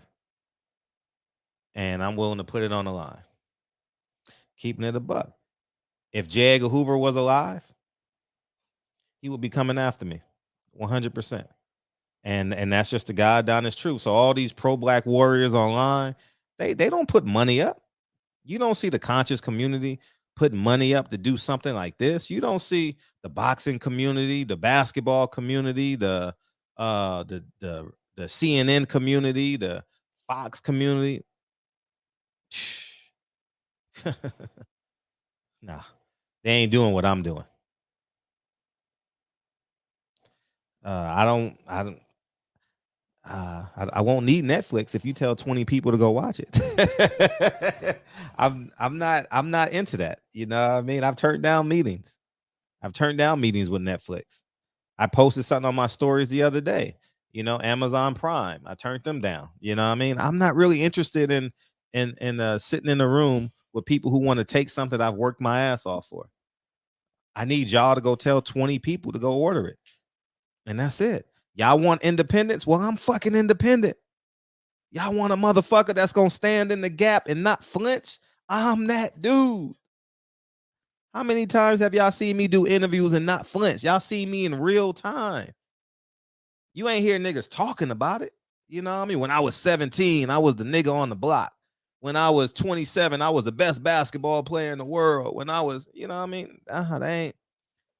I'm really that nigga in real life that people talk about for the greater good. I'm not the game banger type. I'm not that, but I'm talking about standing in the gap for what's right. I don't flinch. What's up, Kyle? Talk that shit, Fred. Yeah, I got to. That's why comments don't phase me in real life. I like going back and forth to if I need to respond to a comment to build the show, I will. But this film, Kyle, I mean, I put it all on the line. I put it all on the line. Listen, all the conversation that me and you have off wax, I've been if you didn't give a fuck. You know what I'm saying? You know, man, we 19 days out, man. Oh, 18. Shit, this 17. 17. Tomorrow will be 16. Well, it's 16 in 4 minutes. 16 in 4 minutes, man. Shit cooking. Y'all gonna realize how much I love us when y'all watch this film. So, man, I ran into a cat out in Vegas that does a lot of shit for like some boxers. Beautiful. And shit for their merch. So I'm finna get this boxing section merch out to y'all, man. I got some hats on the way. Understand? I'm finna get these hoodies and these short sets popping. Hell, might get some jerseys done by the summertime. Shit, you know. Great. Huh? Yeah, that's cool, man. Yeah, finna turn this shit up, man. You know, we out here famous and shit, Fred. I gotta do something with it. You finally realized that? Yeah. I don't nearly use that as much, man. But I understand my position. I understand my position. You know what I mean? I know my value. You know what I mean? Raheem. I gotta argue with you, Fred. Yeah, please. You said that Raheem. You said PBC benefited from race the most. Who has? You said Al Heyman in them, right? Yes. Yeah, no, I beg to differ. Who? We ain't even talk about that tonight. We're gonna talk about that tomorrow. But who? Oh shit! All right, fuck. Yeah, we ain't even started it. But yeah, feel free. We ain't. Oh, I thought that's who we was on tonight. Yeah, shit. but Tyran came in, so I didn't. I would say. I would say either Bob or Golden Boy. You think Golden Boy has? For sure. Really? For sure. Early on, for sure. Because that's all Floyd fought was Golden Boy fight. Who getting beat up in your house? That's my daughter, man. Like she got the playpen and shit. I know. You just like you ain't gotta explain that to me. But yeah, man. But yeah. I mean, I think he played all these black fighters, man. He paid them well early, but they not getting no fights. And they leverage racism. And it's the other way around. Don't sign with that guy. He's white, you know? And the reason why I bring that up is because when you step out of the PBC realm, oh, this is racist. This is racist. This is racist. This is racist. Man, they like it that way. They like it that way. As long as they can keep it in-house and pay these fighters once a year. Like I said, this generation of fighters ain't gonna get it until their career is over. You only fought once a year the last 5 years of your career? Why? Then they gonna be like, oh, I get it. See, I understand. Fred was right. I didn't fully grasp it because I only spent half the check that I made because I knew I was fighting once a year. Right? So they've subconsciously physically responded to that, you know, and but it is what it is. Let me tell you how crazy that is, Fred. They think they Floyd Mayweather. They think they Floyd Mayweather. Floyd Mayweather, sure, I got that. You know what I'm saying? You ain't making $400 million for one fight to fight once or twice a year, bro. Right. You gotta fight. You gotta fight. And I'm gonna tell you, man. I'm gonna tell you this, man. I've been at PBC events. You know what I mean? I've been to Top Rank events. I've been treated a whole lot nicer at Top Rank events, bro. You know what I'm saying? As it pertains to like just moving around and doing my thing. Right. I've been treated way nicer at Top Rank events, bro. I bet. Way nicer. Well, they have infrastructure. See, people got to understand how valuable infrastructure is. PBC doesn't have infrastructure. So you don't know who you're talking to. You don't know. Oh, Phoenix up by 17. You don't know. There's no point person at PBC. If you have compliance issues, if you have travel issues, if you have PR issues or positive comments, you know where to go to with Top Rank. You know, they have full-time staff. And I think that people got to understand the value of infrastructure. If you talk to any fighter that has visited, that's why fighters sign with Top Rank over PBC. It's the infrastructure. It's not that Bob Arum is great. No, it's that they have infrastructure. They pick you up from the airport. They book your hotel. You know what I mean? When you, and this is 100% fact, when you reach out to Al Heyman, he gives you Louis DeCoop's phone number. Contact Louis DeCoop. You don't talk to Al. You don't. Or you talk to Sylvia. Or you talk to Sam. Or you talk to Samson now. Samson is done moved up the ranks, you know. You don't talk to Al. You don't. You know, and it's that's how he runs his business. If Al had infrastructure, Al should have erected a building right next door to Top Rank. Why not? That's what Burger King did. That's what what's the other one? The Starbucks. You know, that's what they did, you know. It's about location. What's up, Max? Yo, what's up? What's up? Feeling good, man. So you say you're gonna talk about the topic tomorrow, right? Whatever you but had you in can there. talk about it now. You can talk about it now. I mean, why not? It's us. We don't need no fucking rules. I don't know. I guess that as a whole, when you look at it from the inception of PBC till now, maybe. Mm-hmm. But you said benefited from racism itself. Like what? I didn't get what you, because I heard Kyle say maybe like benefited from race, but you're saying benefited from racism. Mm-hmm. Benefited from racism the most, and the reason why I say that is they build up the Mexican audience, and fighters advocate for that. They don't fight it. They don't. I've never seen a PBC fighter say, you know what, this is wrong. How can I word this? I just want the fights that I'm supposed to get. I'm not going to fall into this trap as to, oh, we got to do ABCD on the Latino side. We got to do ABCD on the black side. And they complain about it. Here's the biggest thing. They complain about it. Coffee bean. Thank you, dog. And then they take the check. That's why I say they've benefited the most from it. You understand? And it's not something that I'm upset about. I'm just making it plain. They want racism in boxing. Al Heyman wants the race line, the division in boxing. So does Bob Arum. You know, but I genuinely believe that they have benefited the most because of the compliance, the complaining, and then the compliance. Those two don't go together. You know, those two don't live in the same house, but they live in the same house as it pertains to PBC. Because no one has ever stood around like, no, this is wrong. Like, perfect example, Jamel Charlo. It was no testing. So what you gonna do about it? He took the check. You get what I'm saying? So it's no when people complain and don't take the check, fight.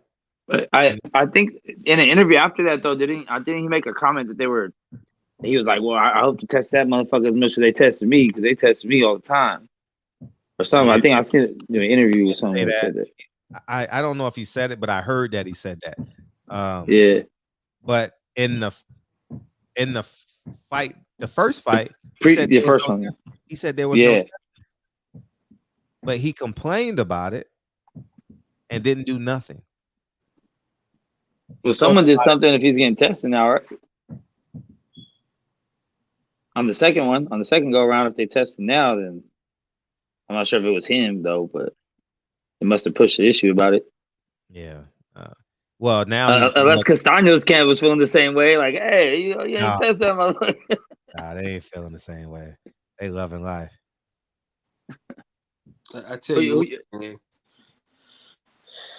I would say this top ranked because they got so many other ethnicities to put against each other. Like they do the Mexican versus Puerto Rican. They do the blacks versus Mexicans. You know what I'm saying? They do the overseas motherfuckers versus this nigga. You know what I'm saying? They got so many different outlets to put race against each other, and it works. Like that Shakur Stevenson Oscar Valdez fight was a pure example of put two races against each other, and we're gonna have a bunch of fights breaking out in the crowd. We're gonna have some shit going on in the ring. You know what I mean? It's gonna be live. Motherfuckers is gonna pay for it. The shit was sold out, completely sold out. Was the upper bowl open too? Yeah, it was 12,000 people. It was sold out. That's beautiful. Beautiful. I'm happy. But is there really any way of getting around that? It was just as much Mexicans as it was black folks. That shit was an amazing thing. Yeah, so a couple people got their ass whooped. You know what I'm saying? This Mexican dude got the shit beat out of him. They had to drag that motherfucker out in the wheelchair and shit. Really? I don't talk shit when the Mexicans fighting a black dude. I'll keep it a buck. I don't. They be trying. The Mexicans gonna do it for you. No, I ain't talking no shit. No shit. What? Hell no. I'd have been in too many StubHub fights. So, I ain't doing that shit. Yeah, I saved Amir Khan's life one night, man. Amir Khan froze up like a deer in headlights. I told you already. But yeah, man, it's hey Fred, they don't give a fuck if this nigga is getting his ass whooped. They gonna do that. Let's go. You can do it, chant and shit. So you know, I'm with Bud team and shit. You know, so we talking, and I said, what the hell are they saying, man? Because they kept saying it the whole fight as he getting his ass whooped. So I said, hey, Saul, what the hell are they saying? They're saying, we can do it, or yes, you can. That's what that chant mean. They saying like whatever the hell they saying. That's what that chant mean. So as he get touched up, nigga, that's what they kept saying. Like, you can, yes, you can. Nah, he can't. he was catching them shots, boy. He'll throw one and catch 8. Bang, bang, bang, bang, bang. Yeah. I'm not. If the black guy is winning bad, shit. Get out while you can. I'm like, my mouth is like this. I ain't saying nothing. And at the MGM, it's only one exit, truly. You know what I mean? Because the upper bowl goes through the hallway area. And so if you're on the lower bowl, you can go out through the side. But it's too many people. Someone needs to sue them. Someone needs to sue the MGM because it is a major fire hazard when you got, because it goes like this. And it goes out. Someone needs to sue them for millions. Well, someone's gonna get hurt one day because it's too many people at one time. You know what I mean? I should have got hurt in that broad Saturday. Damn, now that you say that. Fuck. Oh yeah, you would have got paid. Damn, yeah, I should have trampled over. Fuck. You had to go to the hospital though for a night or police and all that. Yeah. Hey, that was like. How many people was in that broad? I'm sorry. Too fucking many. I'll see you the video, Fred. Just don't post it. Oh, okay. Yeah. Go ahead, Max. No, I was gonna say I'm with that. I'll sacrifice my body. We use your lawyers, Fred. We good. Yeah, man. Yeah, man. When if a sold out fight is at MGM, I'm either gonna leave early. Well, I haven't been as a fan in a long time, so I'm literally on the lower bowl just hanging out. But Are you even a fan anymore? Are you even a fan anymore, I'm Fred? here. I'm here. Oh no, man! Wait, I'm here. Man, I'm just not exerting I money. feel like you're losing your love for it, man, or something. No, like, I'm not losing my love. I'm not putting no money into it. You know what I mean? I'm not putting no money into this sport, man. You sound like one of them dads. You're like, I'm not mad. I'm just disappointed. That might be me. That might be. And that hurts a little. That hurts a little more right there. Yeah. But I will say, between the NBA playoffs and boxing, they're giving it to us right now. You know what I mean? They're giving us some good quality stuff, and I'm happy because I know any day of the week I can cut on the NBA, and Saturday I know I'm getting a quality fight. I don't think David Benavidez, David Lemieux is a quality fight. If he was out of shape at 160, what he gonna come in at 168? You know, so he gonna look flabby. He's already square, you know, so he's gonna look flabby. That's on the 21st, huh? He's like Larry Holmes, flabby and sick. That's what he gonna look like. Yeah. 21st. 21st. I'll shout out to Steven Nelson. I'll be at his fight on the 21st. Him and Where's he fighting? I don't know who he fighting. It don't even matter. He's on Top Rank? Yeah. He is? You know, everybody left but Bud, man. I mean, everybody's still there but Bud. That's funny, dog. That's funny. I mean, that lawsuit ain't got no legs no more. No, I don't. Zero. But remember, I was telling you from the gate, like him leaving, why people was like, oh, he should have been left. Nigga, when you can do what the fuck you want to do, you know what I mean? Like he literally can do whatever the fuck he want. Even right now, even suing Bob Arum, the whole shit, he still gonna do what the fuck he wants to do in there, Fred. You know what I'm saying? Like, who's he? Terrence Crawford. Okay. It's like, nigga, if I want to take a shit in the ring, ain't nobody gonna do nothing but clean it up. You know what I'm saying? Like, the nigga can do whatever he wants. So it's hard to just leave some shit where you the big fish, you know what I'm saying, in a small pond. Fuck, I'm leaving this pond for, nigga. I'm running things. You know? So that's he wasn't running much if he couldn't get the fight. Huh? He wasn't running much if he couldn't get the fight. Any of the fights he wanted. Terrence Crawford, you talking about he running as far as Top Rank? You talking about in the building? I'm saying, nigga, fuck all the other shit. He was making money though. Mm-hmm. Who's Trapstar? He could have fought me, you, and Fred. And got your face, Trapstar. Just so I know you're real. I've never seen you beam in, so you got to show your face or something, Trapstar, something. But anyways, go ahead. But yeah, so you know, when you can walk around, you can go to the ring, you go to any fight, you can be ringside at any fight you want to. Mm-hmm. You know what I mean? Shit, yeah, that lawsuit ain't got no legs for sure. Because Bob Arum still love the motherfuckers. Shit. I think Bob don't hold grudges anymore. He's just like he's about to die soon. Yeah. Hell, I seen a motherfucker. He got about another 10 years. He's done. If he's lucky. Listen, he's gonna make 100. Bob gonna make 100, dog. Betty White didn't make it. I don't know. Bob gonna make it. A month before her birthday or something like that. I know. Listen though, Bob is an old stubborn motherfucker though. He's stubborn. He's damn sure is stubborn. His way works. Why? It works. Slow and steady is the pace. Yeah, slow and steady wins the race. Hey, listen, he was front row in that. He was front row from the first fight to the last fight, dog. He loves it. He loves boxing.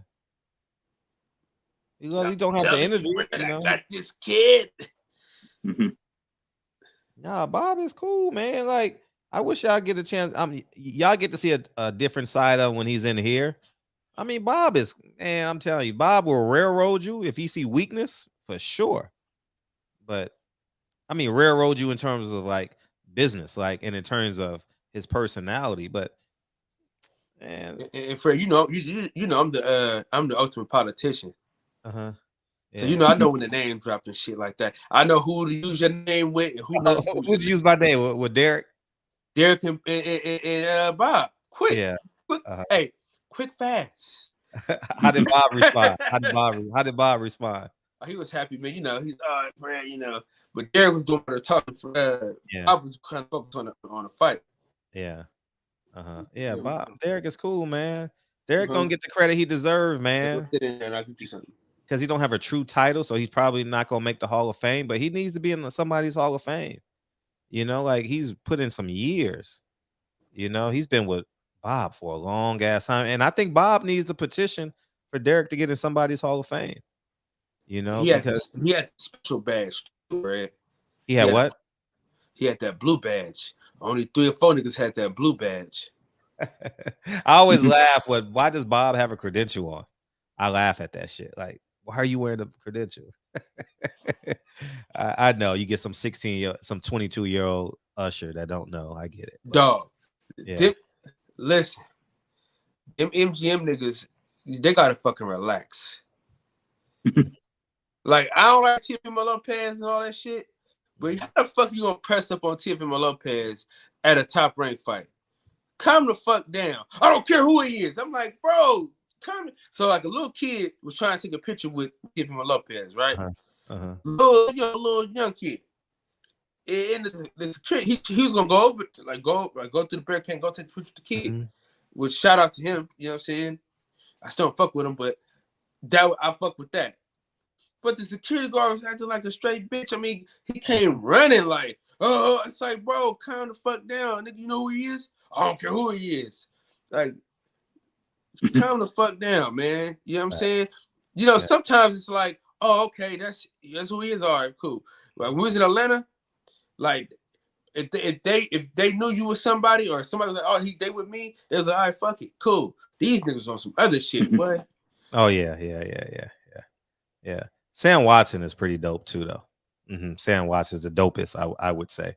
You know, in terms of I don't want to give up my other people at PBC, but they're great too because I get so much information throughout the week. So there's other great people at PBC as well. But yeah, man. It's I didn't drop with him first. That was the first name. That's the first time I ever name dropped on you. Oh yeah, because you Instagram. Yeah.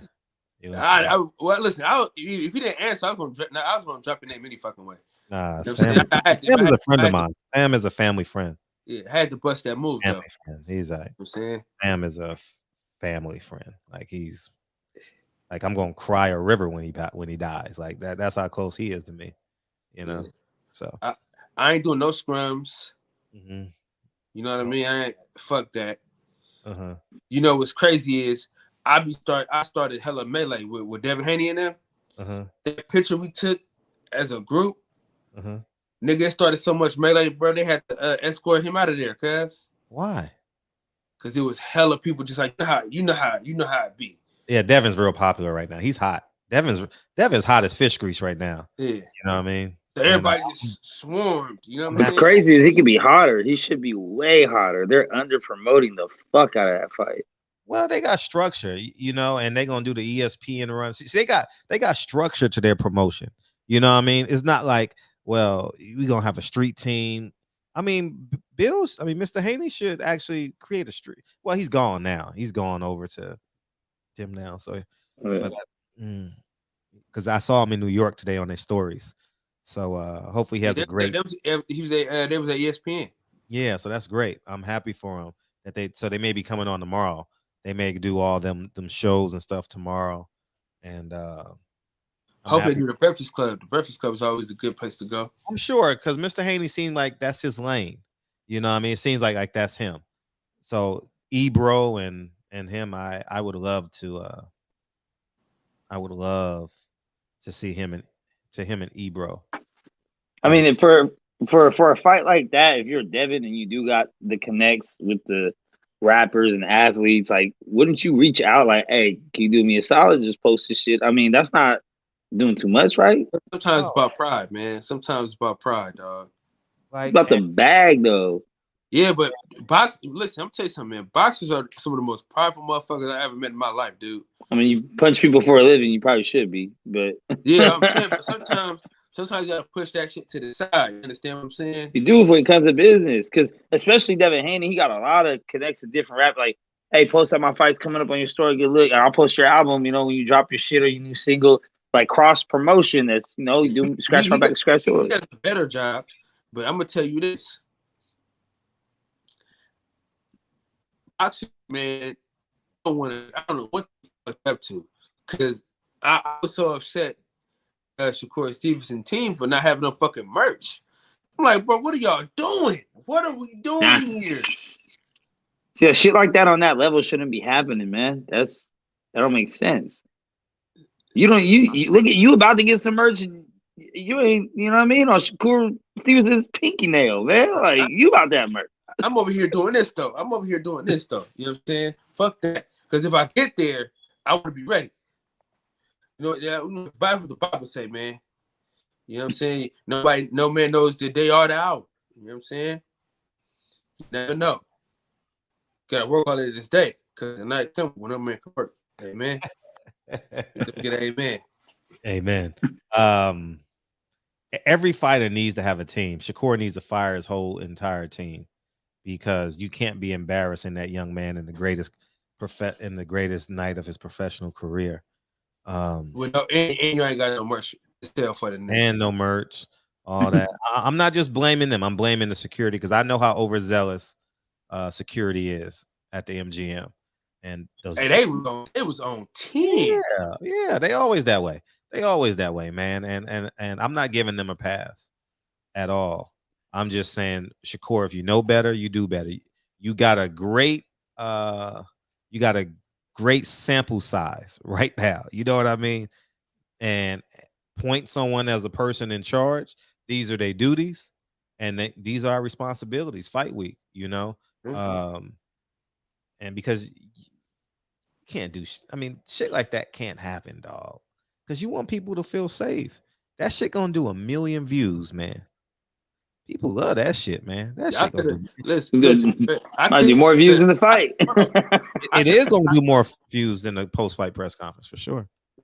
I could have won. Yeah, because I could have won easy. But that ain't my thing, man. I ain't, if a man don't really do some shit to me, man, you know what I mean? I ain't really trying to out the motherfucker, you know what I'm saying? Yeah, and he was one of the first interviews that I had when I first started my YouTube channel. So ain't no fucking that video. Yeah, man, you remember that back, man? Shit. Listen, shout out to Steven Nelson. That I started off so hot that that's why I was so disgusted with Leonard Ellaby, man. Because like nigga, I done interviewed everybody named Mama. Nigga, you gonna tell Steven Nelson to come on this show. Ask him to come on this show. Fred, come on, dog. He may come. Nah.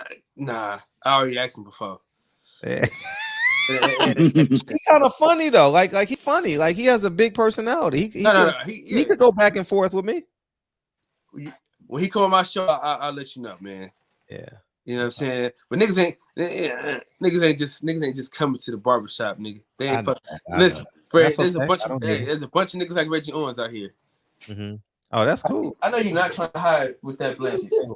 And it's cool. Heidi, what are you doing? It is what it is. Next flying high right now. Man, no. Oh man. He think the Phoenix Suns are playing dodgeball. Man, I didn't know the Suns' record was I didn't know it was that crazy until I looked at how they ended the season. They destroyed the league this year. Yeah. I didn't know they was winning like that. Yeah, I didn't follow them at all, but they're number one seed. Yeah, the Suns had like 60 wins this year. Oh yeah. No, they've been balling. Suns are That's real. why I thought Booker was gonna get the. I thought he was gonna get the. What's the name? MVP. He ain't getting no MVP. Hey, did y'all hear Tyson Fury did 11,000 pay-per-view buys in America? That's funny. I felt like that fight was underpromoted. I think they just didn't promote it at all in the U.S. They just said, "Fuck it, we're gonna get this." At all.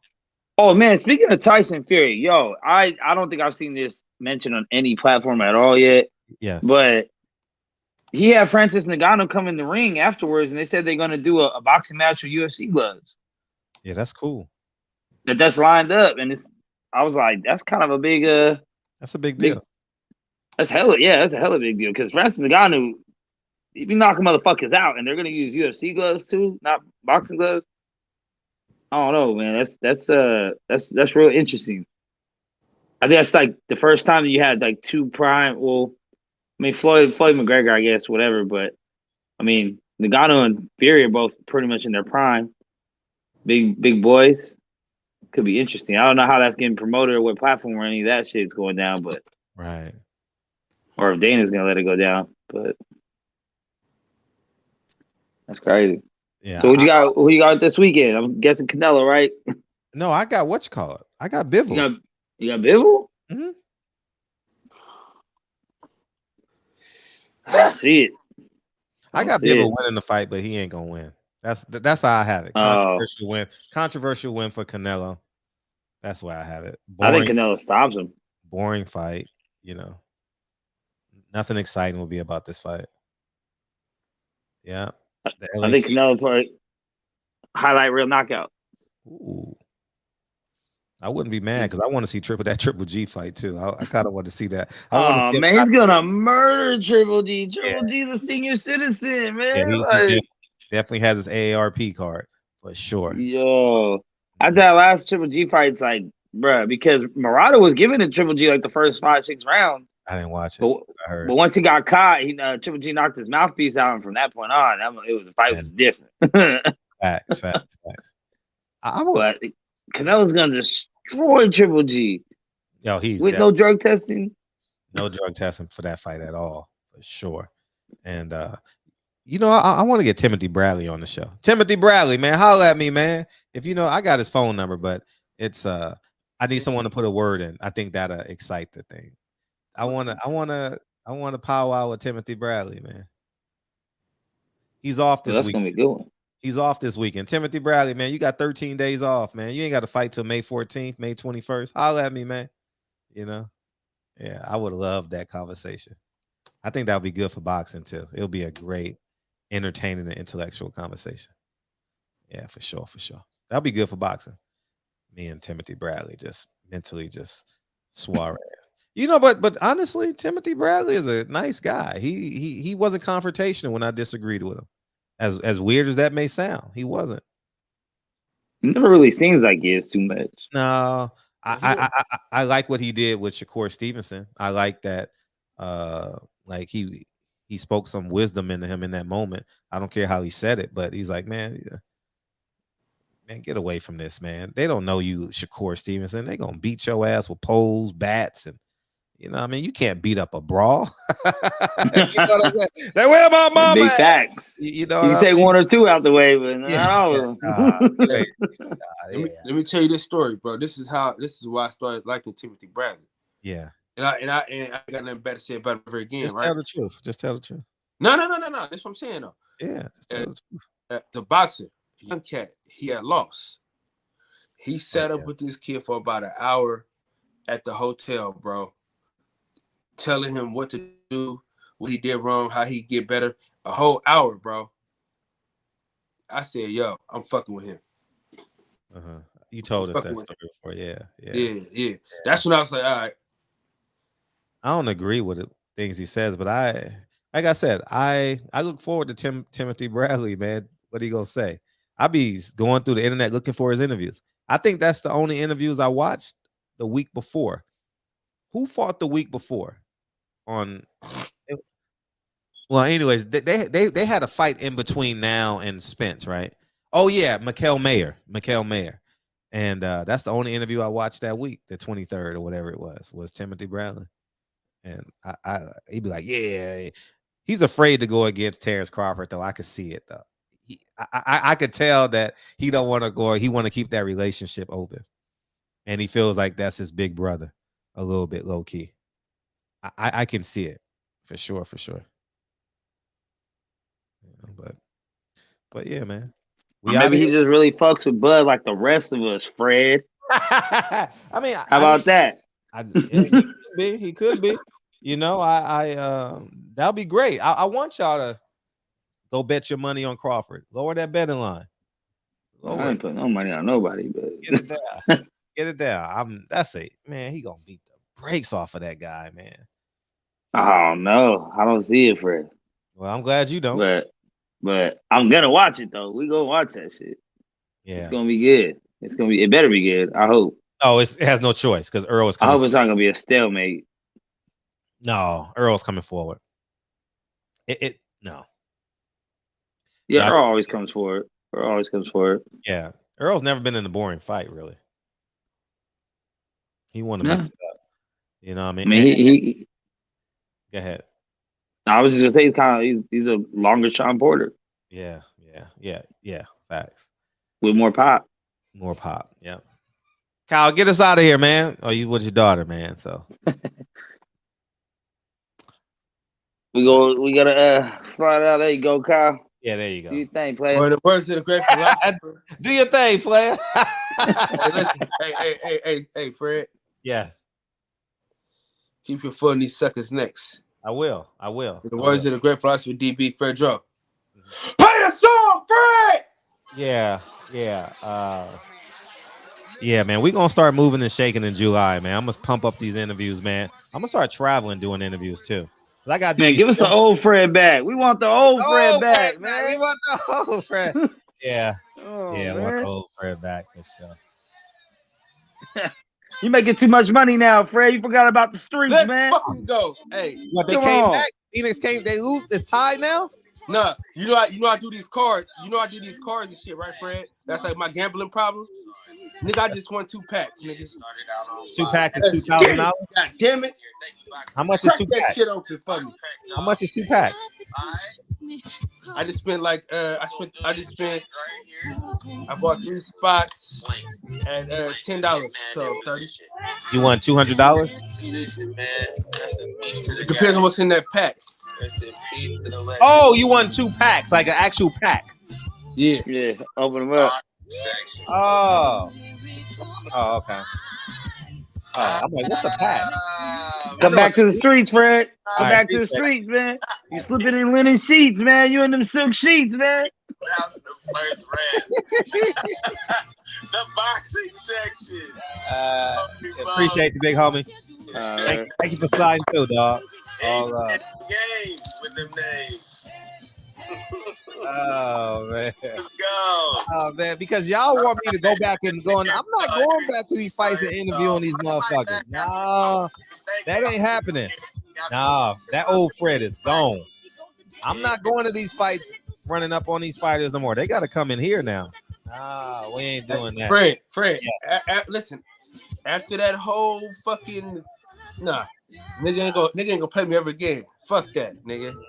Yeah. Hell no. They need to come in here, man. They need to sit down for 30 minutes, man, so y'all can really feel them, man. You know what I mean? They got some good reporters out there. I mean, I'm great. There's not too many great ones out there. I'm top 2 and not 2. You know what I mean? And that's a fact. Everybody know that. It ain't, I forfeited my ability to go to the Hall of Fame, standing my ground. You know what I mean? I don't want to go anyway. That's not important to me. No, they can't. They're not gonna be able to deny you, bro. No, I can't be denied. It's impossible. I got the resources. You know what I mean? That's important. I love you, Kane, man. R.I.P. I know you don't like me. It's cool though. Nathan, Yova, Birdman, Carlos, Champion Heart. Salute to the chat, goddammit. Yeah, Champion Heart. Are we rocking out tomorrow? Birdman, Yover, Third Eye, TJ, Adolfo, B Cherry, The Messenger. Maybe Patty Dean's life will slow down. You know what I mean? And when she have time. Karma, how you doing? Hey, Karma. Hey, somebody asked you to beam in, Karma. Jay Jones, Third Eye. They saw you in here the other day. Say, ask her to beam in. Okay, I did it. Hey, appreciate you coming back, Karma. Thank you. Is Mex capping? Love y'all, man. We out of here, man. Go click the link and go pre-order Checks and Balances, man. We need to make this a cult classic, all right? A cult classic. Love y'all, man. Come back in and then let me know what packs you want.